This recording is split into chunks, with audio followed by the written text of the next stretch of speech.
Okay, is Mike all set and back? Thank you.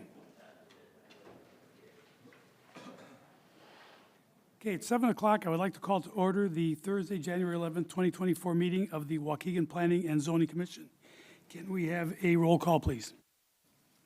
Anderson? Here. Bill? Here. Griffin? Grimes? Present. Haug? Here. Haynes? Here. Rivera? Rodriguez? We do have a quorum. Okay, item number 3 is minutes of the December 14th, 2023 meeting of regular meeting of the planning and zoning. We'll have minutes in the packet, and then we have copies of the computer. Do we have a motion? I'll make a motion to approve the minutes as written. Motion by Mr. Anderson, do we have a second? Second. Comments, corrections, or changes to minutes? In that case, can we have a roll call vote, please?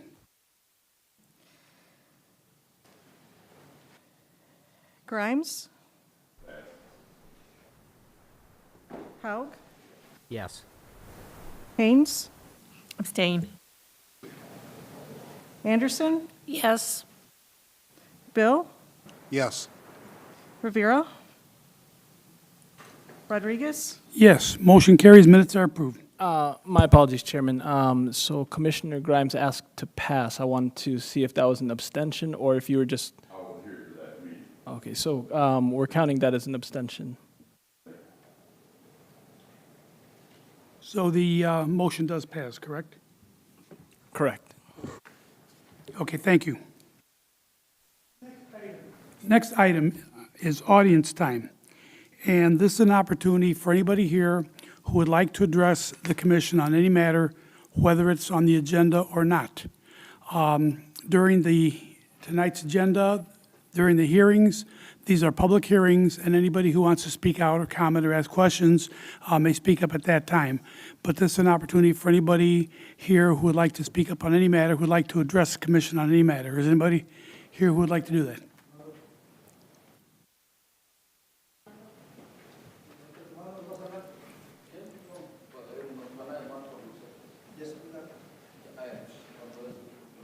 As I said, this is an opportunity for anybody to speak on any matter, but on the items that are on the agenda, those are going to be handled as a public hearing, and you will have a chance to speak up at that time and ask questions.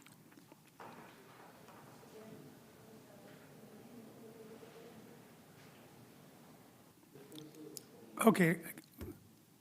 Sir? Yes. I would like to speak about the Patrol Paseo. Step up If you to the... Please write down my name. Please step up to the podium. I'm going to swear you in.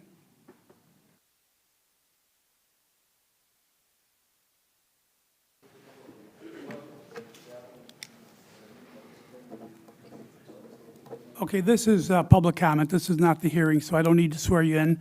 But we're going to ask that you limit your comments to 3 minutes. And there's a sign-in sheet. We'd like you to sign your name on that, so we have that for the record. Right. Okay, go ahead and your name, sir?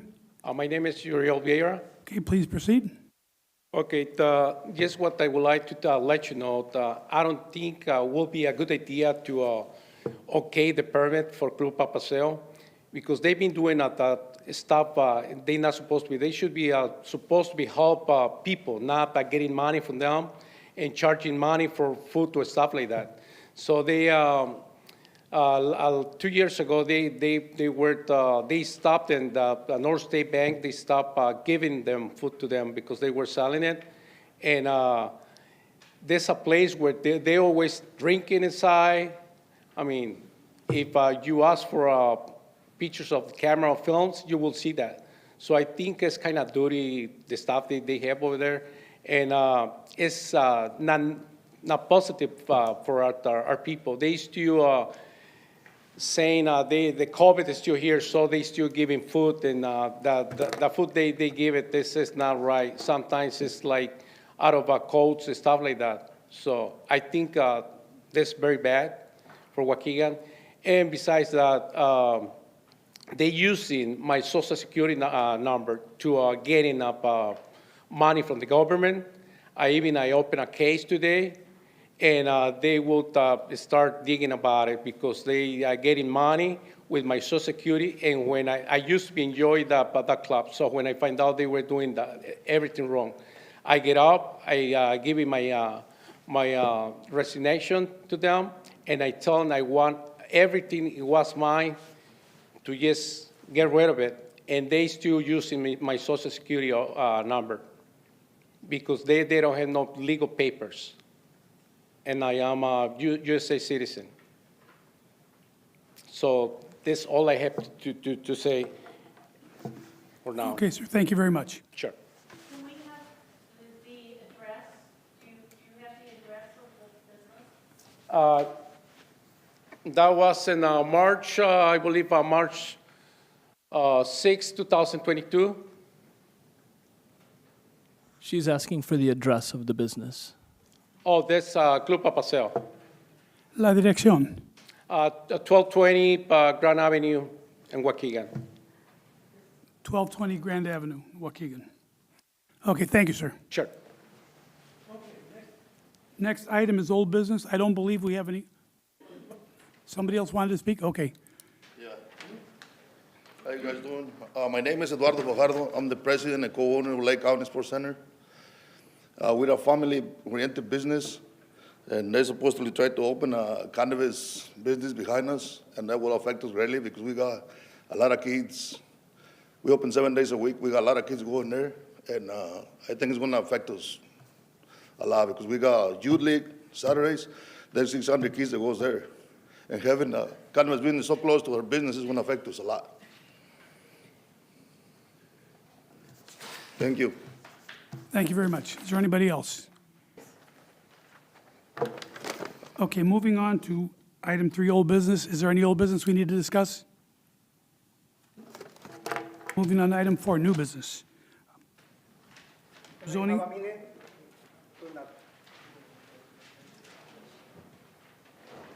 Does anyone else want to make a public comment? Now's your only opportunity to do it. If it's, please line up against the wall. Anyone else? And again, any comments on items that are on the agenda, you will have a chance to ask those questions or make those comments during the public hearing. Oh, I'm coming to talk about Club Paseo. I know this club for about probably 7 years. State your name, sir. My name is Abacuc Lopez. I represent the club as well, but right now I'm coming to support my friends. I mean, it's a name, Club Paseo, but I'm not coming to support the name of the club, but the people's, what they do. I mean, you have to see it. You have to be there. I mean, if someone has a problem with them, I mean, those are personal problems and someone else is sending to make them look bad. But if you see his face, I mean, I'm not part of them from the club. I'm not in the, I mean, I'm not from the city. I'm from someone else. But what they do, I mean, it makes me feel good to be part of them. It's been years. I mean, it's not 1 month or 2. There is a lot of people trying to hurt this club. The people, especially the people, because the club is the people's. And I feel so proud to be part of them. They accept me to help as a volunteer. And they trying always to do more, to do better. And if you have a chance to help them with this permit, because it's a good place, I've been there, we're trying to fix it, to do a better service. They are right now in Grand Avenue, and since I know them, they've been there. They do a lot of things for the community here in Waukegan, for everybody, anybody that needs help, as well as their peoples in their community in Mexico. I know what they do, and that's why I'm there with them helping. Like I say, there is a lot of people that are jealous. I mean, they're jealous. They're trying to hurt. And there is one person that even, I know, they send them here, they make them look bad because I know it happens to us too. In our parade, we don't have to talk about that, but if you can do something good, it's not just the permanent, but you can ask them, how else we can do for you, because they do good. Trust me. And thanks for your time. Thank you. Did you sign your name on the sheet? Yes, I did. Okay, thank you. Next, please. Hi, my name is Tony Frizo. I've been going to Club El Peso for about 4.5 years. First time I went there was to attend the food pantry, and by the time I got there, it was over.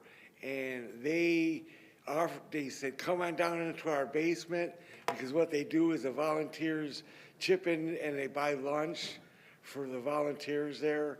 And so I was able to eat lunch, and they had some leftover stuff that they were able to help me with when I was in need. And I volunteer as much as I can. Sometimes I'm loading wheelchairs into people's cars, and they're so happy to get the wheelchairs, even walkers. You know, they have all kinds of stuff. And they help other churches, you know, with donations. We've picked up food and brought it to other churches, and to give back. I mean, it's been all over Waukegan, Lake County. We've gone to places, the churches, and helped them.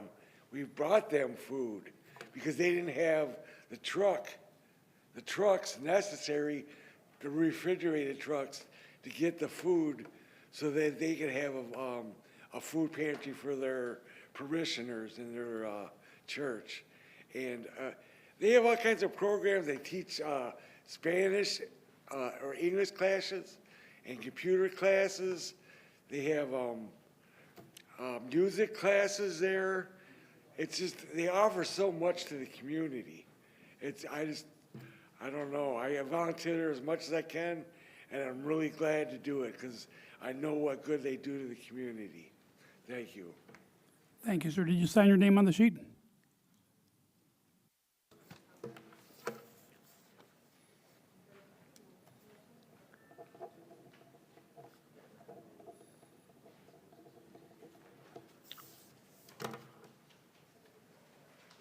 Hello, my name is Erika Ricardo, and I'm here to talk about Club Paseo 2. What I see, they do for the community. I see constantly they offer like different programs, English classes. They've been helping kids to like learn different activities. They participate on the community a lot. And it's not only the food and they give it to everybody, they try to collect more things for the community.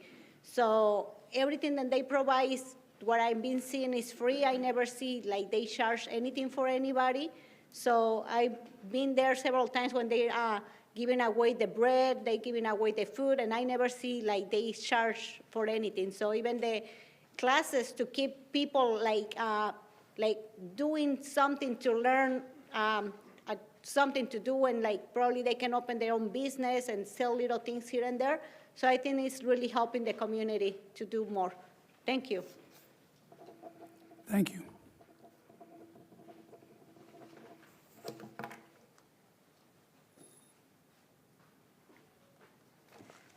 Give me 2 seconds to put on my glasses. Okay.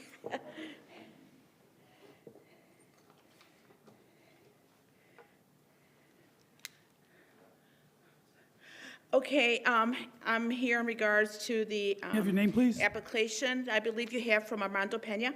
Hey, can we have your name, please? Margaret Carrasco.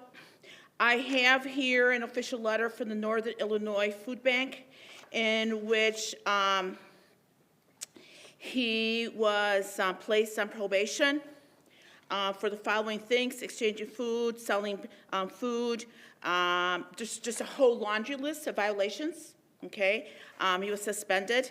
I just learned tonight from another person, there's a handicap lady in which she was told that she had to work for them in order to get free food. That is absolutely illegal. Okay. I also have a letter for community service in which they were accepting money in exchange for writing letters saying that they complied with court supervision. I have also for the Illinois Department a professional responsibility in which the site is used for his brother, who is a dentist in Mexico. You cannot come up here and practice. And he was practicing illegally at their location. They're here's the official letter that was sent in regards to that. And also the monies, I would just like, and I'm sure a lot of the members are unaware of this, I have official documents from Illinois State Comptroller, Susan Mendoza, in regards to all the grant monies that were illegally attained using a U.S. citizen Social Security number. Armando Pena is undocumented, does not have. You cannot, that's identity fraud, and I think a lot of the members are unaware of that. Right now, there's a FBI investigation and also Homeland Security in regards to the matter. So I'm putting City Waukegan on notice. If you grant this, you, in sense, are promoting this illegal activity, and I believe that that's a liability issue, and that should be considered. I'd be more than happy to provide copies. I'm just getting it sorted out my printer for you. Also, we have here bank statements from the organization and how the grant money was illegally utilized. Okay, so some of the information is confidential. I cannot share, but there's really a lot more here that you need to be aware of. And I think the site also is not, there's not enough parking, it's not adequate for what it's being used for. And I believe there was also a complaint, several complaints for illegally selling alcohol. They do not have a license to sell alcohol. So there's a lot more here. These are just many allegations by several persons. Thank you, Ms. Carrasco. Thank you so much, I appreciate it, and I'll just sign right here. Thank you. Is there anyone else?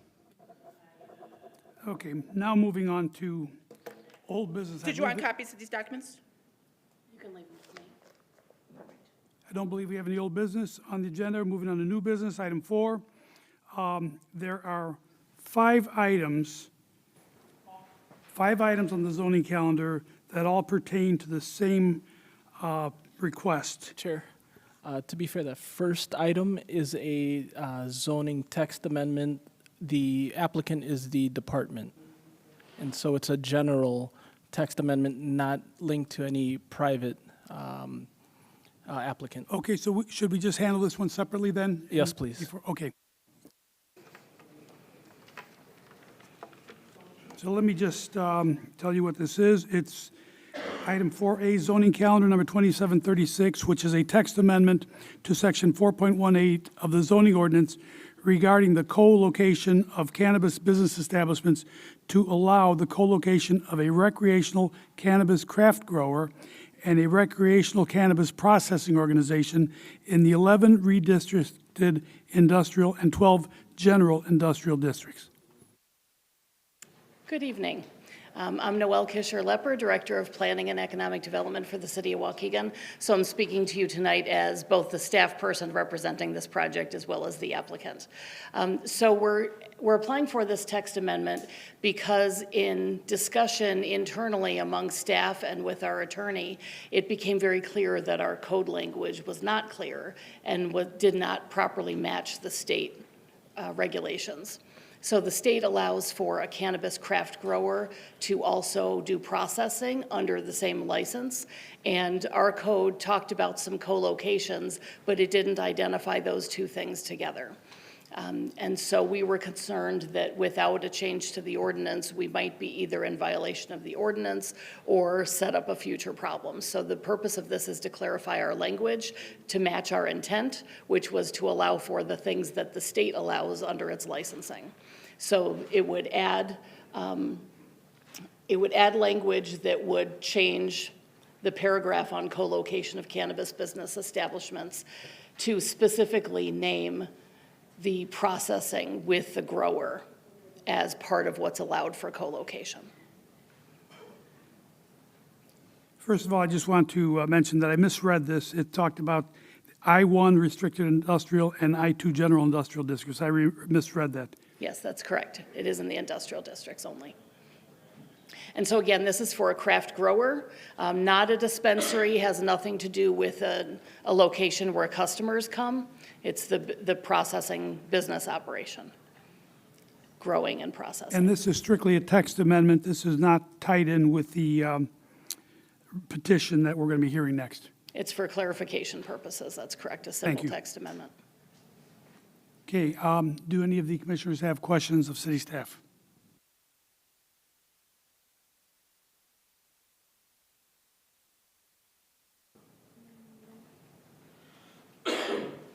Okay, is there anyone here who would like to speak out either in favor or in opposition to this petition by the city of Waukegan?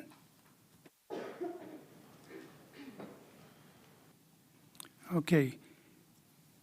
If not, I guess we're looking for a motion.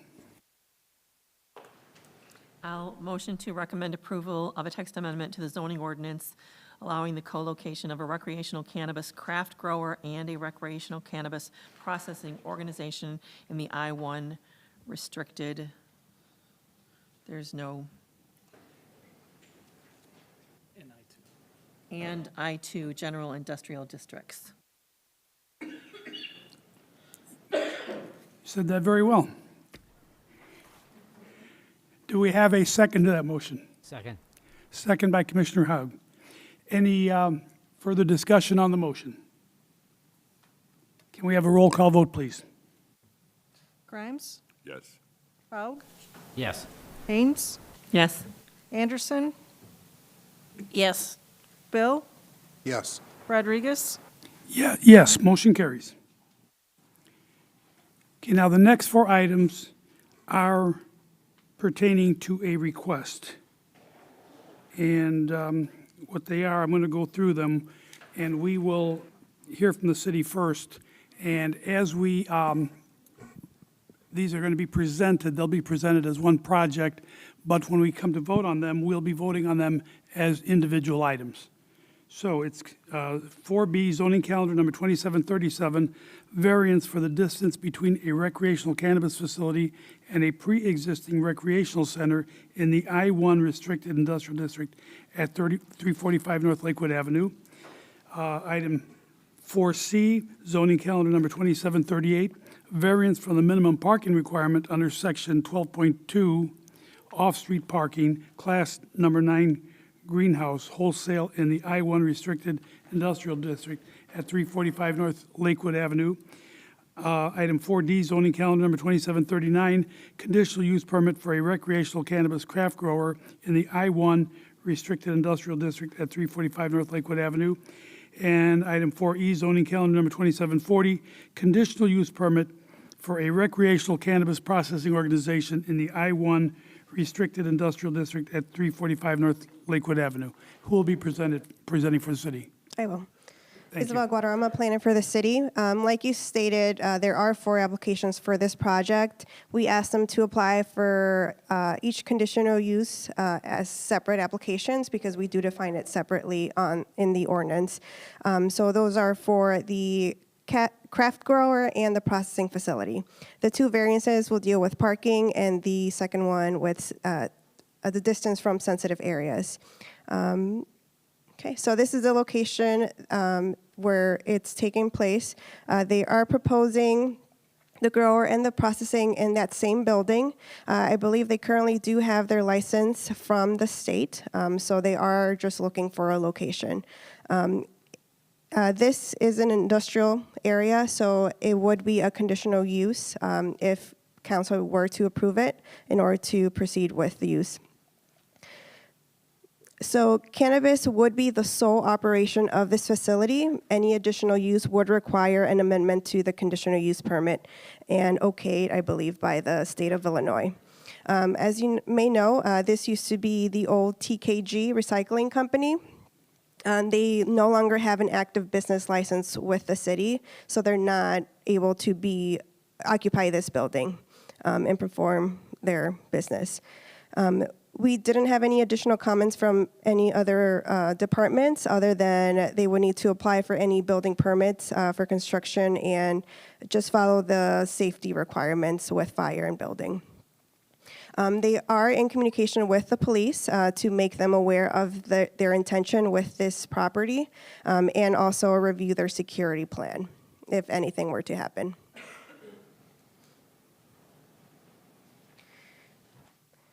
One main concern that I've received about this project was in regards to the increase in traffic. As Noel may have mentioned, this is not a dispensary. We do have 2 dispensaries in the city, and that would be Planet 13 and Ivy Hall. So I did want to highlight the definitions of each one. So for the cannabis craft grower, it's a business that is licensed by the Illinois Department of Agriculture to cultivate, dry, cure, and package cannabis and perform other necessary activities to make cannabis available for sale at a dispensing organization. Whereas processing, it's a business also licensed by the Illinois Department of Agriculture to either extract constituent chemicals or compounds to produce cannabis concentrate or incorporate cannabis or cannabis concentrate into a product formulation to produce a cannabis product. Again, they are not selling from this location. They would just be growing and processing to essentially ship it out for sale. So the first variance is the distance from a sensitive area. They are required to be 1,000 feet away from any uses targeting children, such as child care facilities, parks, and whatnot. One being recreational centers, which is the adjacent property is known as due to their soccer tournaments, but that's actually not what their conditional use permit calls it. They have a conditional use permit for an amusement establishment with a banquet facility. They do have an active A1 liquor license, which is tavern with outside services. And what that definition is authorizes the retail sale of alcoholic liquors by bars and taverns for consumption in outdoor seating areas immediately adjoining the principal business. So although this does host soccer games for children, you can say that it's not targeting just children. It is targeting just the general public overall based on what they provide through their banquet facility and their liquor license. The second variance is for their parking. Again, I do want to mention that the cannabis would be the sole operation for this facility, so any additional use would require additional parking for that use. And if they were to have another use in the future, they would have to amend the conditional use permit and possibly apply for another variance if they're not able to accommodate the parking there. They did provide a site plan, and it was in your packet. The growing use would be mostly in the first floor. The processing would take place in that second floor. And our current zoning ordinance does define what parking class it should go under. However, because as you know, we are going through our Unified Development Ordinance process, and we are aiming to reduce parking requirements. So we, as staff members, suggested that they actually go with a lower class number. The grower facility would require 4 per 1,000 square feet of gross floor area of the building, plus an additional 1 per 1,500 square feet of exterior sales area. But again, they're not selling from this location, so we didn't think this was appropriate. The processing would fall under class 34 of the parking ordinance, 2.5 spaces per 1,000 square feet of gross floor area. And because the processing is secondary to the use, and it's only taking place in the smaller area or the second floor, which is a smaller area of the building, again, we didn't think this was appropriate. So we went with class 9, which is for greenhouse wholesales, and that is 2 per 1,000 square feet of gross floor area. This doesn't count any hallways or any storage areas for utilities or closets. So once you reduce that square footage off the total square footage. They're actually needing 67 parking spaces. I believe in the application, they were over 90, which is very low, or very high compared to what they actually need.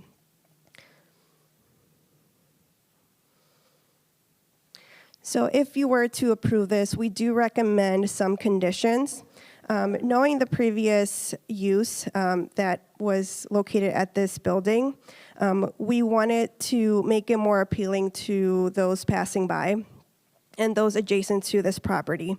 And so overall, just look nicer. So we did put these conditions to enforce that appeal to the environment. So number 7, there shall be no storage of vehicles, trucks, or materials unrelated to the business located at this property. Number 8, no vehicles or any equipment associated with the recreational cannabis craft grower and processing business shall be parked or stored in front of the building or within any public right-of-way other than for loading and unloading purposes. Number 9, the parking lot layout and dimensions shall comply with all off-street parking requirements under Article 12 of the zoning ordinance. Proposals that do not meet all requirements under Article 12 must apply for a variance with the Development Review Board. Number 11, all business activities shall take place within the confines of the building. Number 15 and 16, again, it used to be a recycling facility, so there is a lot of gravel in the back, and again, not appealing at all. So we did do some conditions for the landscaping overall. So number 15, it's talking about the landscaping in the parking lot.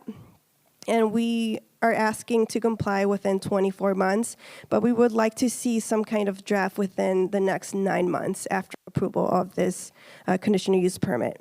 Number 16 focuses on the back. There's a lot of gravel. It should not be used anymore, especially with this use. So we would like all gravel to be removed from the back within the next 12 months.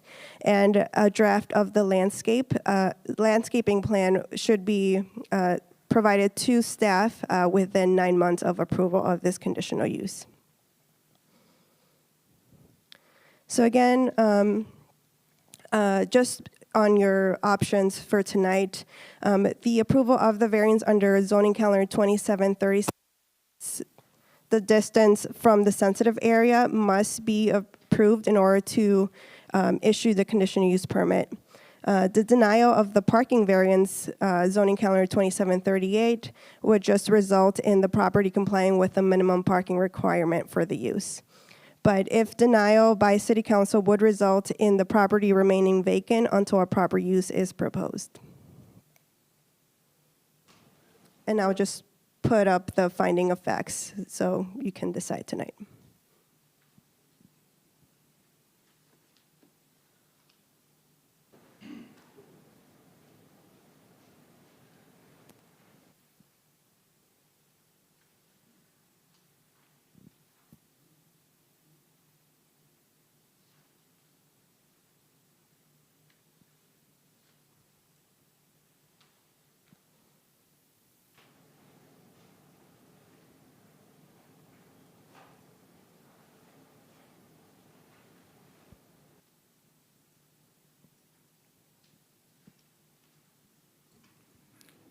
Okay, do any of the commissioners have questions for city staff?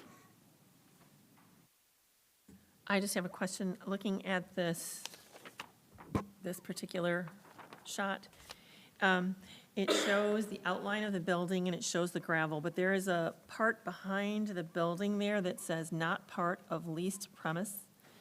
And I'm just wondering what that means exactly.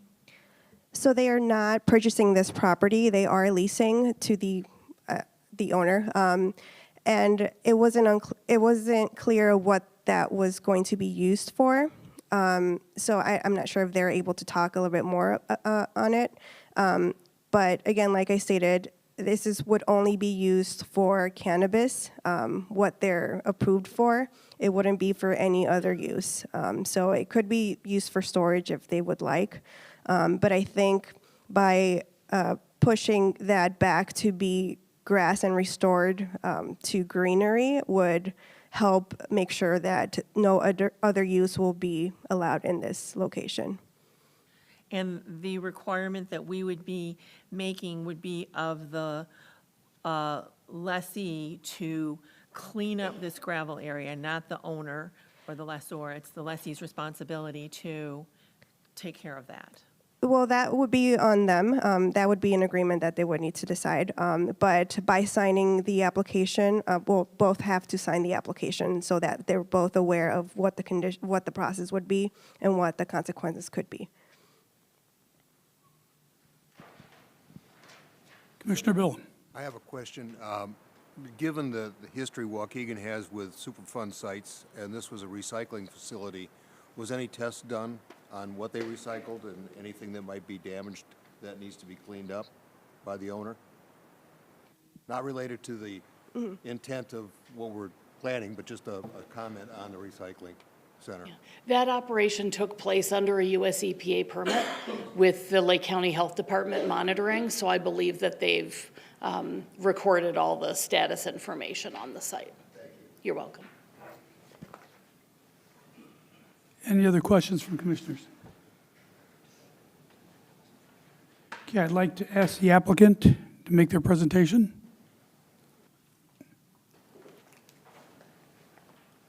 Are you the only two who will be presenting? Yes, I'm sorry, I didn't realize he was behind me. Okay. What I'd like to do is to swear you in. Please raise your right hand. Do you swear or affirm that the testimony you're about to give is the truth, the whole truth, and nothing but the truth? I do. Okay, please proceed and state your name and affiliation to the project, and also please make sure you sign the sheet on the podium, okay? Sure. Thank you. For the record, my name is Andrew Scott. I'm with the law offices of Dykema Gossett, 10 South Wacker Drive, Chicago, Illinois, 60606.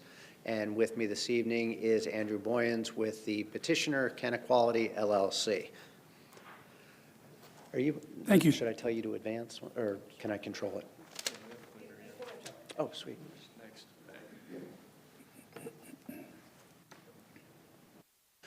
So as was mentioned, we do have 4 applications here before you today for the property, commonly known as 345 North Lakewood Drive.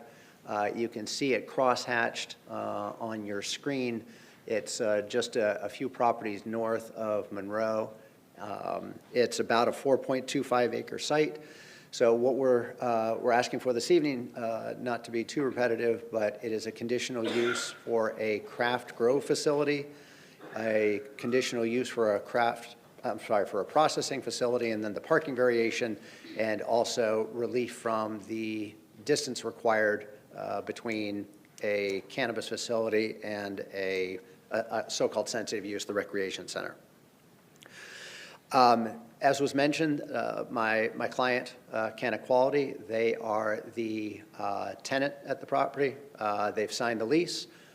It's a conditional lease. They need to be able to get approvals from the city in order to be able to operate this. So they're not fully bound, but that's the reason we've proceeded with quite a bit of speed with the city to try to work through this process as quickly as we can and ideally begin operations. I think it was mentioned, and I believe people are aware of the prior use of the property. It used to be a C&D, construction and demolition recycling facility.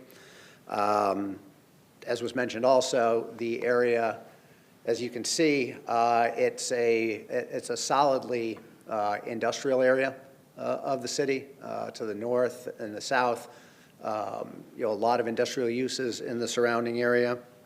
It's also, it's a kind of a low-intensity area, too. I mean, this is largely an I-1 area. You don't have a lot of noise, a lot of externalities, but again, it is from the zoning map and also from my drives around the site, it's very much an industrial area of the city. In terms of surrounding land uses, obviously, as was mentioned, we do have the rec center to the west.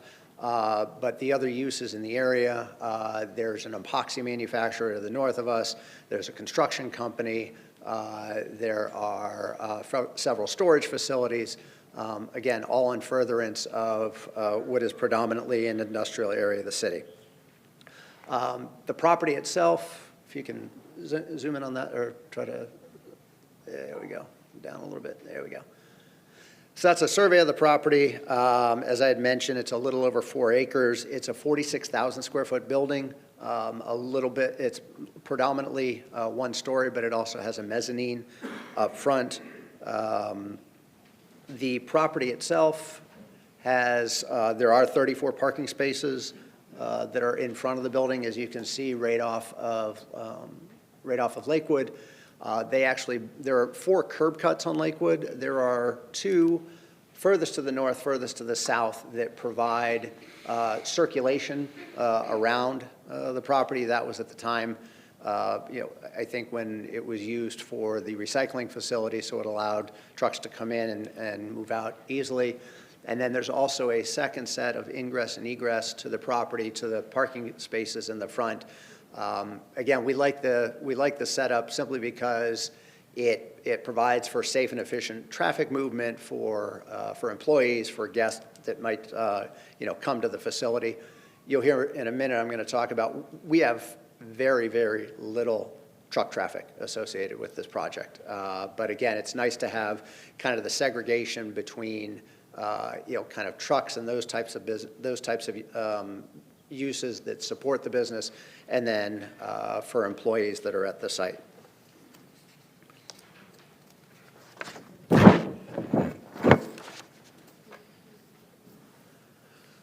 So just to talk about the rec center in a little bit more detail, you can see it here to the west of the subject property. I've got a little bit more, I've got a couple other exhibits that we can talk about if we want to get into it with a little bit more detail. But I think what's important to note is that we basically, not even basically, but we face the rear of the recreation center. There's no means of ingress or egress except for emergency along the property that we face. So there's not going to be pedestrian traffic. There's not going to be families, kids, any of the patrons of the rec center that are going to be in any way seeing the grow facility that's located to the east. Another thing that to point out is that it's a recreation center. I was there. I took a couple visits. There are kids playing soccer there, but as was pointed out by staff, there's a full liquor license there. It's a tavern license. It's not even an incidental license where they're serving food, and it's kind of a balance between the two. It's a full tavern license. And then they're also licensed by the Illinois Gaming Board for, they have video gaming terminals there as well. So you got a lot of elements that, yeah, there are kids there, but it's also very much geared towards adults. It would appear between those particular sort of activities that you can engage in, and also the ability to have, they have banquets and other, events, parties, that type of thing. Just in terms of the use itself and the craft grow facility, it is a very inconspicuous use.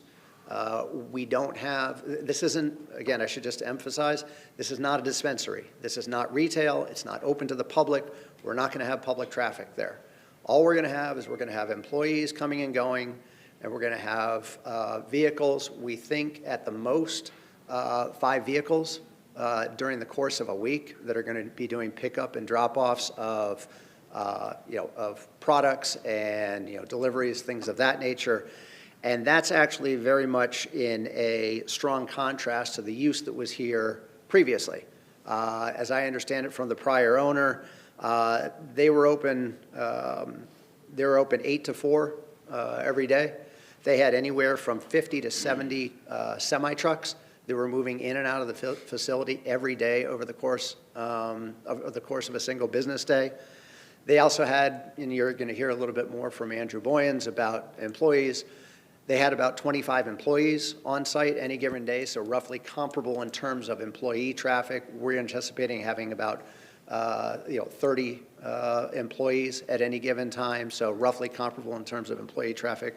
But I just want to emphasize, in terms of truck traffic, 50 to 70 semi-trucks every day, as opposed to 5 these are panel trucks. These are kind of the Sprinter vans that you see Amazon delivering in. 5 panel trucks during the course of an entire week. So again, much less intense in terms of traffic, noise, the use itself, much less intense. Let me talk really quickly about the different uses, and Andrew's going to go into this a little bit more, but what we've tried to do is allow you to visualize the distinction between the craft grow on the site and the processing facility. So what we have here in green are, that's where all the craft grow occurs. That's going to be the different rooms that are going to be for growing, drying, all the other parts of the process that go to growing cannabis. The purple that you see is basically the common areas, if you will, that are common to the 2 uses. It's administrative, it's office, things of that nature. And then finally, in the mezzanine up top, that's where the processing is going to occur. So it's all occurring under one roof, but we're asking for the conditional use for the craft grow facility and the conditional use for the processing, simply because the City of Waukegan zoning ordinance recognizes those as 2 distinct uses, even though the state of Illinois, under its licensing scheme, allows for craft growers to process at the same time under the same license. I want to go back and just talk a little bit about, again, being a very low-profile user here. There's not going to be any kind of particular signage. There's nothing that's going to associate it with cannabis necessarily, other than perhaps the name of the business. There's not going to be any flashing lights. There's not going to be any cannabis leaves, anything like that. Again, it is a very, very low-profile business. It's actually in the interest of the business itself to maintain a low profile. In terms of changes to the property, very few changes are being considered for the exterior. Almost all of the change is going to happen on the inside to convert it from the office and the layout that it has today to be able to do the activities that we talk about, the craft grow mainly on the ground floor and also the processing on the second floor. And just really quickly in terms of timing, hopefully everybody's favorable this evening and the City Council is favorable, and assuming that happens over the next couple months, the plan would be to start construction in kind of second quarter 2024. Ideally, start operations by the end of the year, start the first grows, and begin to process and also do the wholesale sales shortly after that. Just really quickly in terms of benefits to the city, we think it is a great opportunity. Again, it's a great opportunity for people to get into sorry, this is not an intentional pun, a growing business. Folks may have seen there was an article that came out from the Illinois Department of Financial and Professional Regulation. Just today, they reported that in 2023, the sale of cannabis products in Illinois was up 5%. The sale of products itself, I mean, the number is staggering in terms of the sales. Just generally over the year, but just the increases. The sale of cannabis products is up 14%. So again, it's a business that has seen a lot of growth over the last couple of years, and there are more and more opportunities for folks to get into the business. So this not only diversifies kind of the job base in the city, but it also creates up to 50 what are good paying jobs for residents and for folks of the surrounding area. And something that was, that I learned, actually, I wasn't aware of, is that there is actually the state imposes a cultivation tax on the first sale of cannabis products from a craft grow facility. That tax rate is 7%. The city actually receives, I believe it's 8% of that 7%.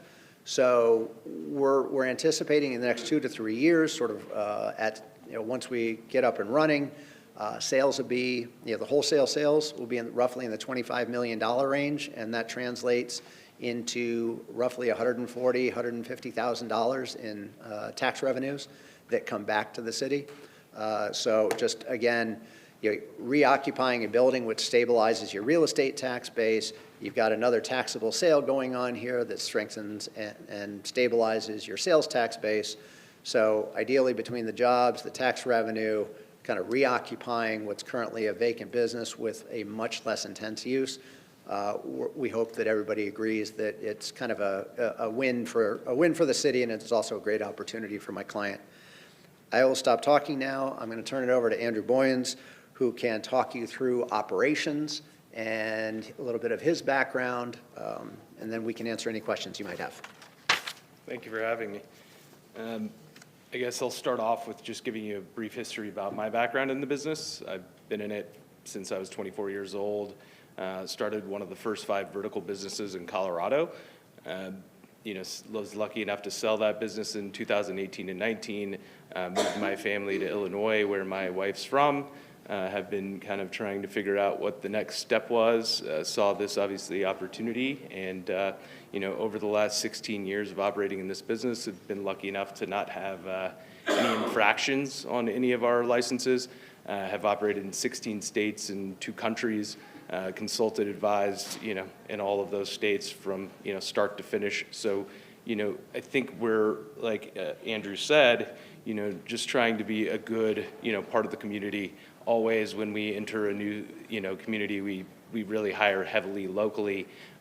We operate, very much in a fair way with everybody that we employ.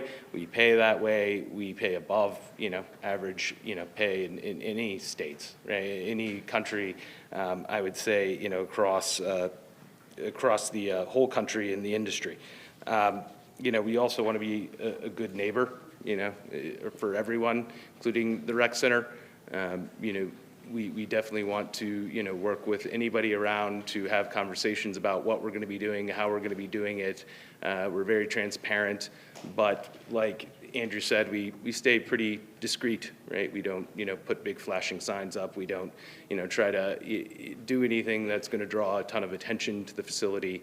We keep it pretty, standard, and, like you said, we're going to produce, between 30 and 50 jobs over the next 2 to 3 years, 30 full-time, with another 20 part-time between both the cultivation and the processing. The types of jobs that we'll offer are, new jobs, right? It's a new industry. We do train, those local people. We actually prefer to hire people that have actually not worked in the industry before. Everybody's background checked by the state. Everybody's has to be approved to work at the facility, at the site. We follow all those rules, regulations, compliance, everything to the letter of the law, because, obviously our license depends on it, and so do all those employees who are obviously depending upon us to, make sure they get paid every week. We have, those deep training programs, like I said, we really do. Like, we have, I brought people from age 21 when they're able to work in the industry all the way up to working at some of the highest levels of, this state's companies, which has, 6 out of the, 10 largest in the actual whole industry across the world, actually spawned out of Illinois, if people don't realize. So, the whole point I guess I'm trying to make is we really try to be good part of the community, hire locally, and really focus on building up, a new industry in the right way. Like Andrew said, I'd love to talk about how, we are actually, separating out the facility, how we're going to, have around, 5,000 square feet of processing area up on the 2nd floor, as you mentioned. The rest of the facility will be all cultivation operations. Some shared space for break areas and other things, but, in general, we'll be just drying, processing, cultivating, creating products that are, good for consumers, different types of, derivative products that, everybody, seems to enjoy across the country. And like he said, it's a growing business, and I've seen that, straight out of college. And we're going to keep, trying to be good members of the community by doing it. As he said too, we are not doing any retail on site, no plans to do any retail on site or anywhere, in this state. We work with retailers. We choose to focus on the wholesale side of the business, and we'll continue to do that. We're only going to be operating from about 5 or 6 a.m. to 7 p.m. Monday through Friday. And, there's a lighter crew that kind of comes in to tend and check on everything over the weekend, and they're usually done by 3 or 4 o'clock in the afternoon. The pickups and deliveries, I think were obviously a big part of the conversation. I'm not going to, beleaguer that point, but in general, we don't have a lot of people coming and going. People show up, they usually bring their lunch, they eat there. There's a lot of, moving parts of how we actually operate on a daily basis, and I'd welcome anybody, once we do get up and operating, from the council to come, take a look, because I know it's a new business, and a lot of, understanding does have to occur when we're getting going, and we're always happy to open the doors and let everybody see what's going on. The security, I know, is always a big conversation too, so I really want to talk about that. We're going to comply with every level of state regulation in every way, shape, and form. So, glass will be secured with, usually 3M security film. Doors are secured with, 3-point locking systems. We have, a lot of, security around what we do, basically required by the state, but we do try to be pretty discreet in how we operate. Like he said, unmarked vans, we're not trying to, put a big, target on the back of anybody or anything that we're doing. We try to just, operate and, go home to our families. The vault and the cameras, that we use are the highest level, usually probably things you would see in a casino with, the 360-degree views. You can see every square inch of everything that's going on in the facility through those cameras, and we're required to actually usually keep that footage for up to 45 days, depending on the state. I think we're right around that in Illinois. So we will always have that backed up. Everybody can, come see if there ever is an issue, but in general, we don't anticipate there'll be much. In theft, is actually surprisingly not as big of an issue as most people might think, because we are a kind of, closed off environment as a whole. Theft is pretty difficult to do. Everything's tracked, checked, balanced on a daily basis from start to finish, including all the plants, every finished product, all the waste, all the way, through going through process of, getting rid of it within, the regulation. So, all of it's, rendered unusable, and everything that's for use and, produced from a product is actually used within the facility and then sold through a retail door. So, no concerns there. And then our vaults are usually double, triple security lathed, towards the center of the building. We have very, very secured facilities in general. So, with them being so large as well, it's difficult for people to, navigate, and they are windy, right? You've got hallways, big rooms, nobody really knows where everything is. Everything's labeled, but in general, there's not an easy way in and out very quickly. So actually, most of, any issues that have ever occurred at facilities, usually nothing really ever comes of it. People, realize pretty quickly they can't go anywhere. And then, the delivery and shipping of product is all manifested and controlled by state protocols. So every delivery of, product going out of the facility in the controlled nature has to be actually logged and told and approved before it goes out of the facility. It has a state registered, vehicle. A person has to have a special license and be background checked to actually go, drop off this product. It's signed for as it leaves. It's signed for as it's received. So everything is very, very controlled and, checked and balanced, as I said, from start to finish. So this product is, obviously valuable. So we like, to really control how it's actually moved, not only because of state regulation, but obviously to make sure that our business is, healthy and is able to obviously generate the tax revenue that Andrew talked about. In general, we have all these protocols in writing. We're happy to provide anything for anybody, anytime, but in general, overall, I just ask if there's any specific questions. Do any of the commissioners have questions for the petitioners? Commissioner Bill. Looking at your floor plan, and you're going to be using agricultural lighting for the grow rooms. Would that light be visible through the glass in the front of the elevation? No, sir. All the front will actually be closed off. So if you see where you walk in through that front vestibule area, that's all already actually existing and closed off. So all of that front area is all going to be break areas, offices, bathrooms, changing areas, because we require everybody to change out of their street clothes and street shoes before they go into the facility. So no light is even going to get even close to there, because also the rooms are all enclosed, and they have their own closed grow environments, is what we like to call it. So, you know, the air exchange is held within that room. We don't pull in outside air. We aren't pushing out a bunch of air, and the lighting, you know, doesn't make it outside those rooms, because actually if we did, it would cause problems for our products. Yeah, no problem. Any other questions from commissioners? Commissioner Haynes. Have you had a chance to look at, on the zoning calendar, items 2739 and 2740, the list of suggestions that the Planning and Zoning Department is making, items 1 through 18? Have you had a chance to review those? These are in addition to the conditions? No, they're called options alternatives.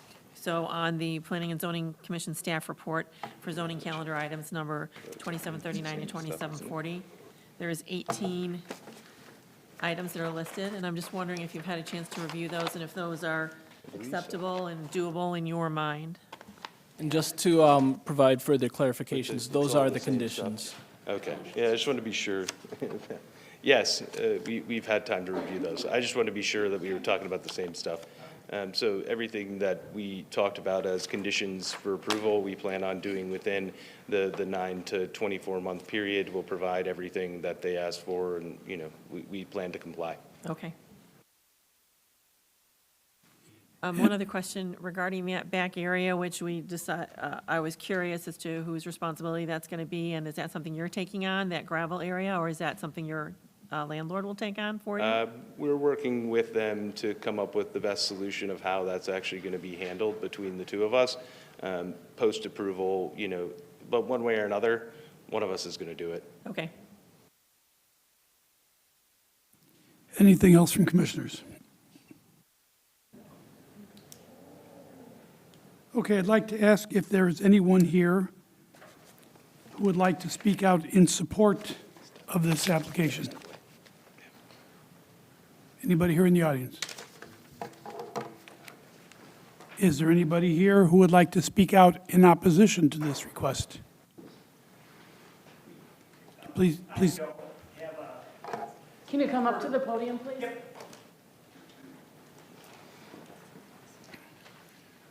Is there anybody else who's going to want to speak out in opposition to this? Yep. Okay, I'm going to swear you in. Since this is a public hearing, please raise your right hand. Do you swear or affirm that the testimony you're about to give is the truth, the whole truth, and nothing but the truth? I do. Okay, please proceed. State your name and your affiliation to this. And, my apologies, just to remind you, there is a 3-minute limit on comments. Okay. And then with clock's not starting yet, but I'm going to just ask questions, so 3 minutes for that. You can make comments, ask questions, whatever. You'll be allotted 3 minutes time. Okay. And my affiliation is, I'm executive director of Love Inc. We're going to be the neighbor to the north, the south of this. So I think my first question was, there was, in the draft that was shown in the building, there was 1,500 square feet, and I'm not on record as no, we're neutral at this point. 1,500 square feet for sales, if I understood that right. Why? I don't know if it's the city or, why was sales in there?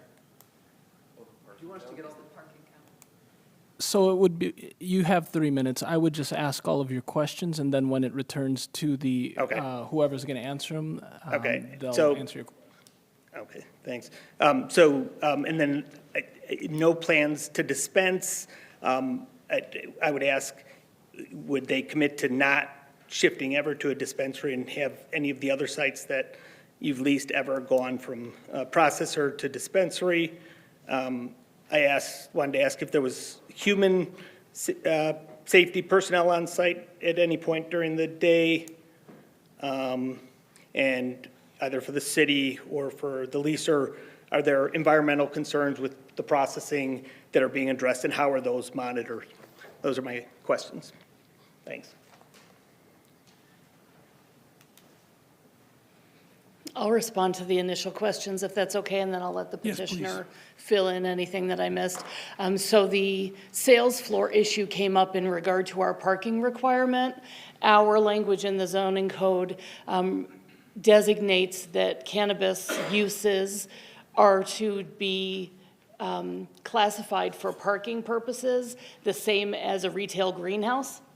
So if you had a retail greenhouse like, I can't remember the name of the one that used to be over on Green Bay Road years ago, Larson's? but, well, Larson's would qualify too. I was thinking of a different one, but yes. So say Larson's, where you'd have a flower shop in the front and then greenhouses in the back. That's what that parking designation in the zoning code is for.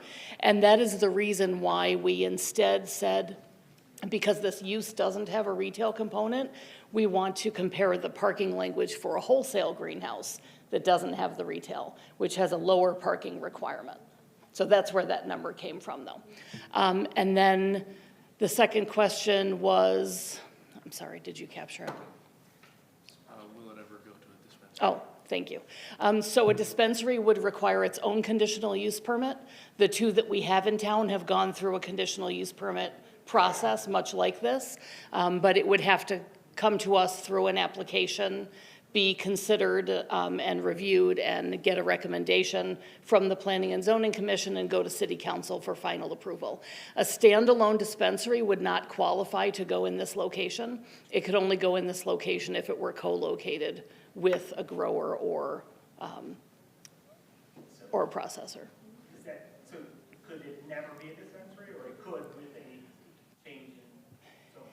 It's possible. I mean, if they didn't need all the space and wanted to apply, got a license from the state as a dispensary, and then came and applied for a conditional use permit for a dispensary, that's possible. But again, it's a public process just like this. So you would have an opportunity to come and speak about it. That would be more of a concern with regard to the adjacent uses, because this doesn't have that public component. Do you want to cover the rest? I think Sam captured everything. Human safety personnel and environmental concerns with that. So I can, retail is all about real estate, location, location, location. This is not a good location for retail. There's not a whole lot of foot traffic. There's not a whole lot of, vehicular traffic. There's probably, 100 cars a day on this street. I can tell you definitively, we will not be coming in for a dispensary at this location. Just in terms of the personal safety, I think there was a comment, if I understood it correctly, it's kind of the environmental safety of the facility that the gentleman was speaking to. Did you have any environmental concerns with the processing? I think that was the question. That was one. There was also a question just on, will there be a human safety person there? Safety or security? Will there be a guard on site? No, there will not be, unlike a dispensary, it is very atypical to have security guards, armed security guards on site. You do have all of the other layers of security that you would typically find with a dispensary. So Andrew had mentioned before, almost the entire facility is under camera, except for the bathrooms. Those cameras are monitored both by the owner of the facility itself, and they're also tied into the Illinois State Police. You do have the different access points that you've got panic buttons, you've got segregated access for different levels of employees, you've got the shatterproof glass. So again, it's a very, very secure facility, and I keep on using, the term inconspicuous, but that's really the name of the game here, to just kind of blend into the environment and One of the things I should mention, going back to deliveries, and we're talking about safety, one of the things that we really do like about this site, and I had mentioned that there is kind of this, you've got the multiple ingress and egress. This building really sets up well because there is a drive-in door on the north side of the property behind a chain link fence that can be locked. So that's really, really ideal for deliveries coming in because it just provides kind of an added layer of safety, added layer of security during those limited instances that we do get deliveries, either product coming in or out. Just in terms of the environmental safety of the employees, first of all, the training that folks have to go through, I think Andrew had mentioned that they like to have people that are, sort of new to the industry, because you get people that don't have bad habits, and it gives them the opportunity to put them through the very, very stringent training that every employee will go through that operates within this facility. So you've got those safety aspects so that they know what they're doing, they know how to operate the equipment, they know, what the different, just how the business operates. And then, of course, they're going to comply with all state and federal laws in terms of employee safety. So we feel very confident that between kind of the policies that are going to be implemented by the grower and the processor and state laws, federal laws, it's going to be an exceptionally safe facility. Were all the questions answered satisfactorily? Yes, the other thing is there any chemical? Can you come up to the podium?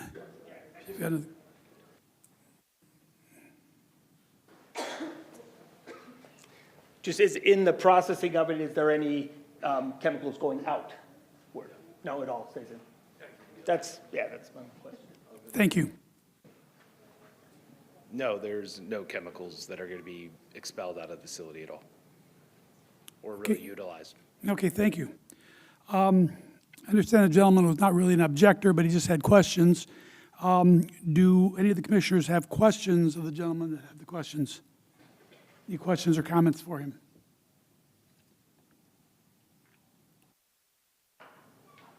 Okay, then, no rebuttal since you're in objection. Would the applicant like to make a final statement? Let me do this first, please. Thank you. Thank you for bringing this to my attention.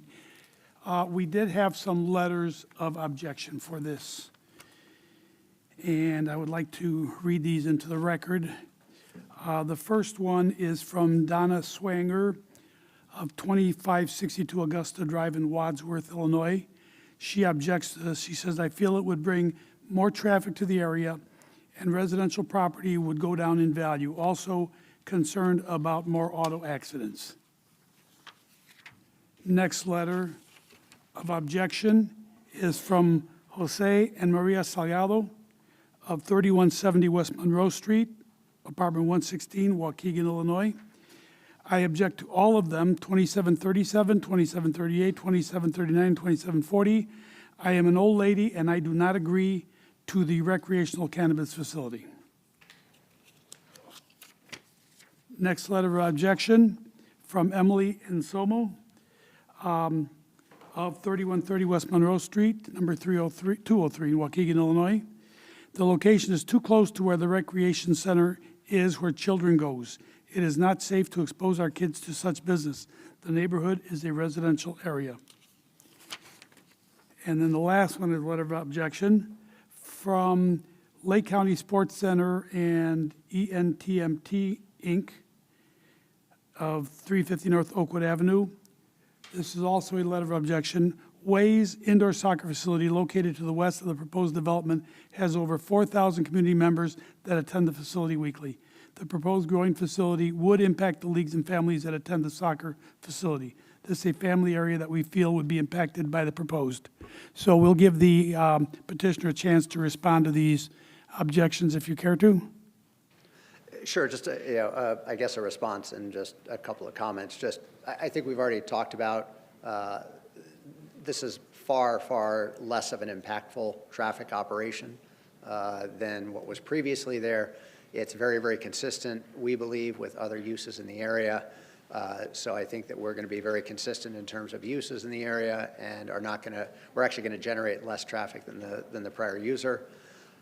You know, as for the rec center, I think Andrew reiterated a number of times, they want to be part of the community. If there are specific impacts that they're concerned about, we're open to dialogue. We didn't hear, I mean, it would have been great to talk with them in advance. I mean, we reached out, we talked, you know, we tried to reach out to actually the police, and we talked with fire in advance of this meeting just to sort of familiarize them with the operation. But again, we're open to a dialogue, and if, I mean, we think that we are a very self-contained operation, really nobody is going to know that we're there. The entrances are on complete opposite sides of the building. The flow of traffic through their parking lot takes them, it doesn't take them past our facility, it actually takes them, they've got kind of a one-way south parking lot, and yes, there is the larger parking lot to the south, but we really don't think that there is much opportunity for any kind of passing between the children and their parents and the facility itself. I don't think they're going to know that we're here. So again, we're open to a dialogue. We welcome it. We want to be good neighbors. We want to know who our neighbors are. So we will certainly seek them out. Thank you. Is that your final statement? That is my final statement. Thank you very much. Okay, I'd like to ask for a motion.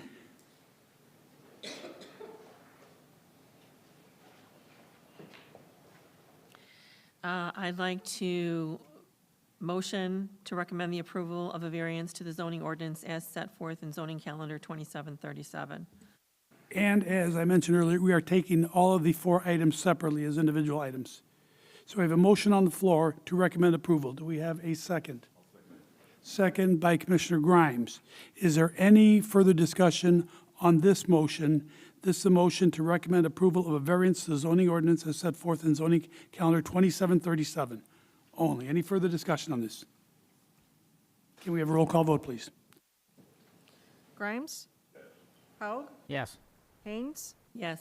Anderson? No. Bill? Yes. Rodriguez? Yes, motion carries. Next item, zoning calendar number 2738, variance from the minimum parking requirements under section 12.2, off-street parking, class number 9 greenhouse wholesale in the I-1 restricted industrial district at 345 North Lakewood Avenue. Do we have a motion? I'll make a motion. Motion by Commissioner Bill. Motion to recommend approval of the variance of the zoning, excuse me, wrong one, right? Motion to recommend approval of variance of the zoning ordinance is set forth in zoning calendar 2738. Motion by Commissioner Bill. Do we have a second? Second. Second by Commissioner Haug. Any further discussion on this motion? Can we have a roll call vote, please? Grimes? Yes. Haug? Yes. Haynes? Yes. Anderson? Yes. Bill? Yes. Rodriguez? Yes, motion carries. Next item, item D, zoning calendar number 2739, conditional use permit for a recreational cannabis craft grower in the I-1 restricted industrial district at 345 North Lakewood Avenue. Do we have a motion? I So have a moved. question before we do that. Yes, please. Since we already did a text amendment, we're actually allowing these facilities to be, to coexist in 11 and 12. So why are we taking this up separately? The text amendment does away with well, without the text amendment, the conditional use applications wouldn't be possible at all. And so our code is pretty specific about which cannabis facilities can co-locate with which cannabis facilities. And so by approving or recommending for approval the text amendment, we can go on to take the conditional use permits before us now. May I add to that? So they're defined as completely separate uses in our code. So the text amendment allows the co-location, which allows for the application, but because they're still separate uses, they still each need their own CUP. Thank you for clarifying that. Okay, so we still need a motion, correct? I'll make a motion to adopt the findings of the fact and recommendation approval of a conditional use permit as set forth in zoning calendar 2739, subject to the conditions. We have a motion by Commissioner Haug. Do we have a second? I'll second that. Second by Commissioner Bill. Any further discussion on this motion? Roll call vote, please. Grimes? Yes. Haug? Yes. Haynes? Yes. Anderson? Yes. Bill? Yes. Rodriguez? Yes, motion carries. Next item, item E, zoning calendar number 2740, conditional use permit for a recreational cannabis processing organization in the I-1 Restricted Industrial District at 345 North Lakewood Avenue. Do we have a motion? I'll make that motion. Motion by Commissioner Bill. Motion to adopt the findings of fact and recommended approval of a conditional use permit set forth in zoning calendar 2740, subject to the conditions. Motion by Commissioner Bill. I'll second it. Second by Commissioner Grimes. Any further discussion on this motion? Roll call vote, please. Grimes? Yes. Haug? Yes. Haynes? Yes. Anderson? Yes. Bill? Yes. Rodriguez? Yes, motion carries.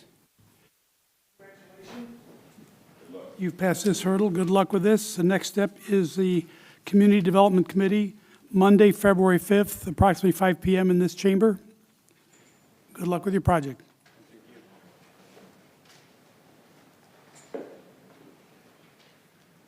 Next item, 4F, zoning calendar number 2741, request for a conditional use permit for a community center in the B2 Community Shopping District at 1428 West Glenflora Avenue. Sam, you'll be presenting for city? I will. I'm going to pass out their application. Again, my apologies for getting it in your packet.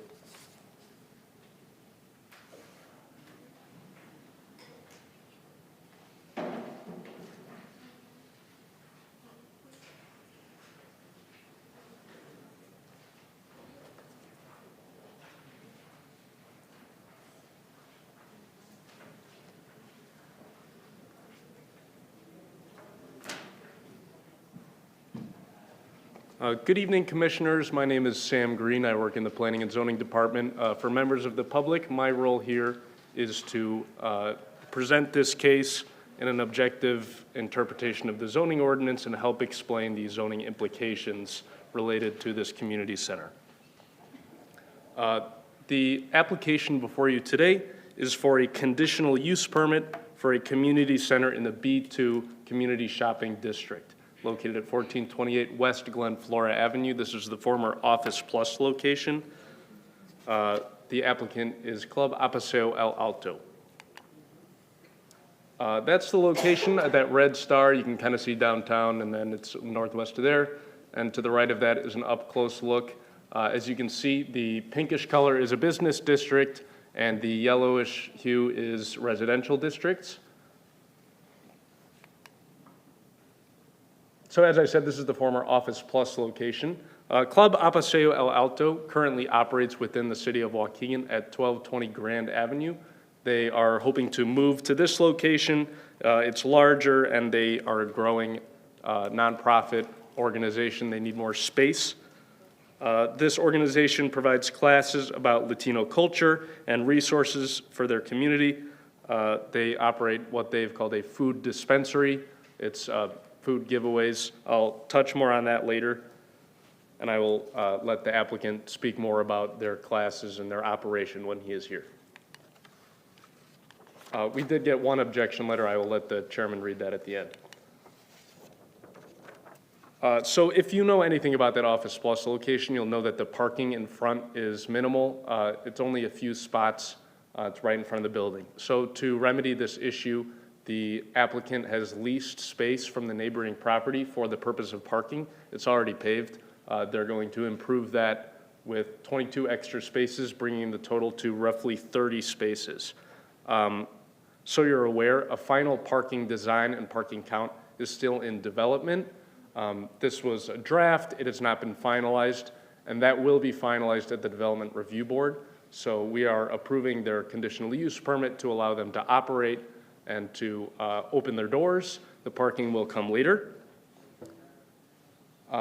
As part of that final design, we're hoping to add a curb and hopefully some landscaping to that front area.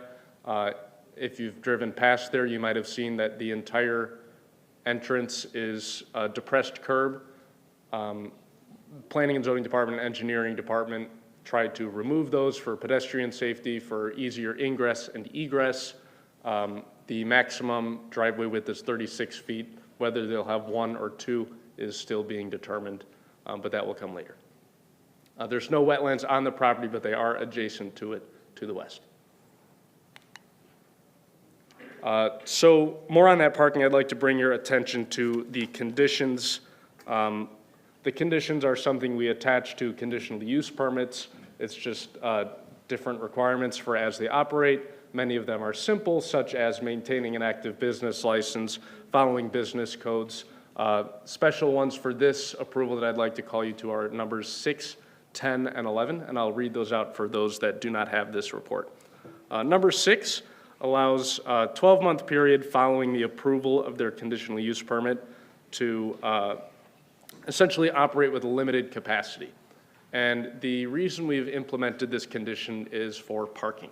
So under our current parking codes, we classify community centers based off of capacity and the number of people that can fit inside the building and requiring a number of spaces off of that.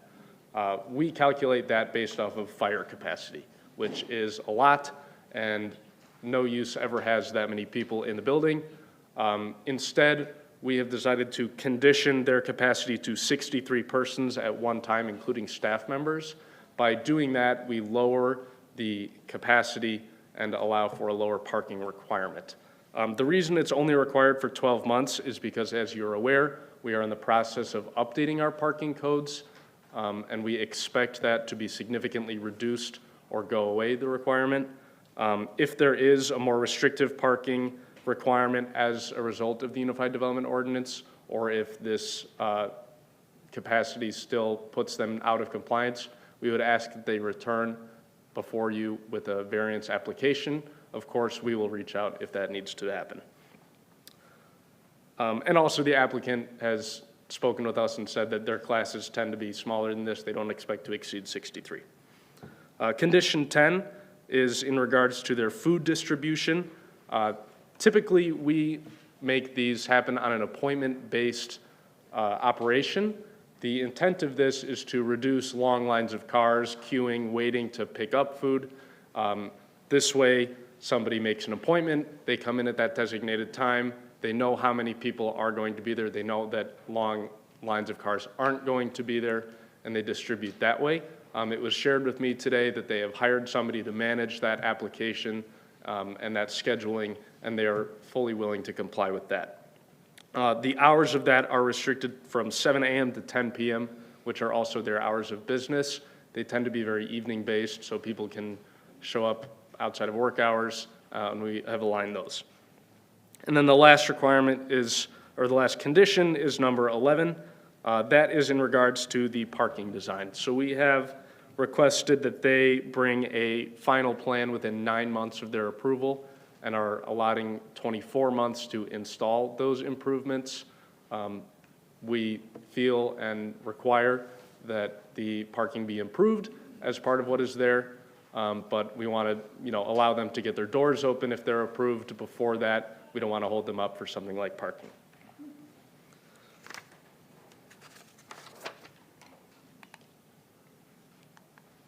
Yeah, so if this is denied, the property will remain vacant until a suitable use is approved. If it is approved, they will move to the Community Development Committee and onto City Council and be open to their doors as soon as they get an occupancy permit. Also, I should note that they have not expressed an intent to have alcohol at the premises throughout our numerous meetings. The city is not aware of any intent by the applicant to have alcohol there. There's no application for a liquor license that we have seen.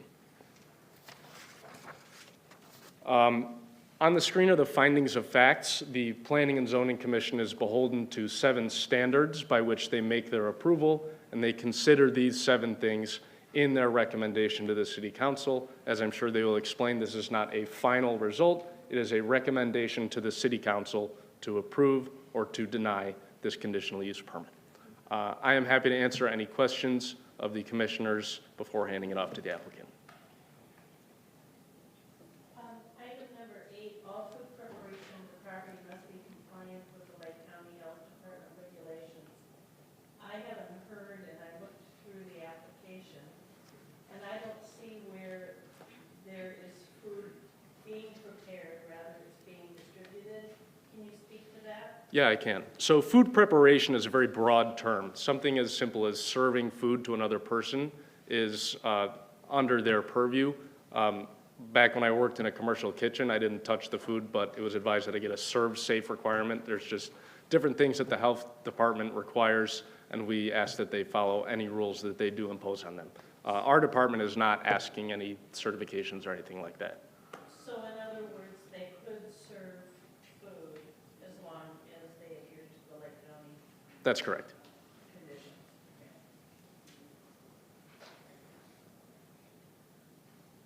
Do any other commissioners have questions for city staff? Just very quickly. Commissioner Haynes.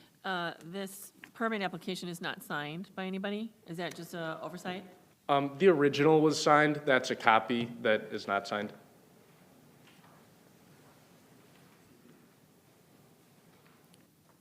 Anybody else? Okay, I'd like to ask the applicant to come forward and present their request.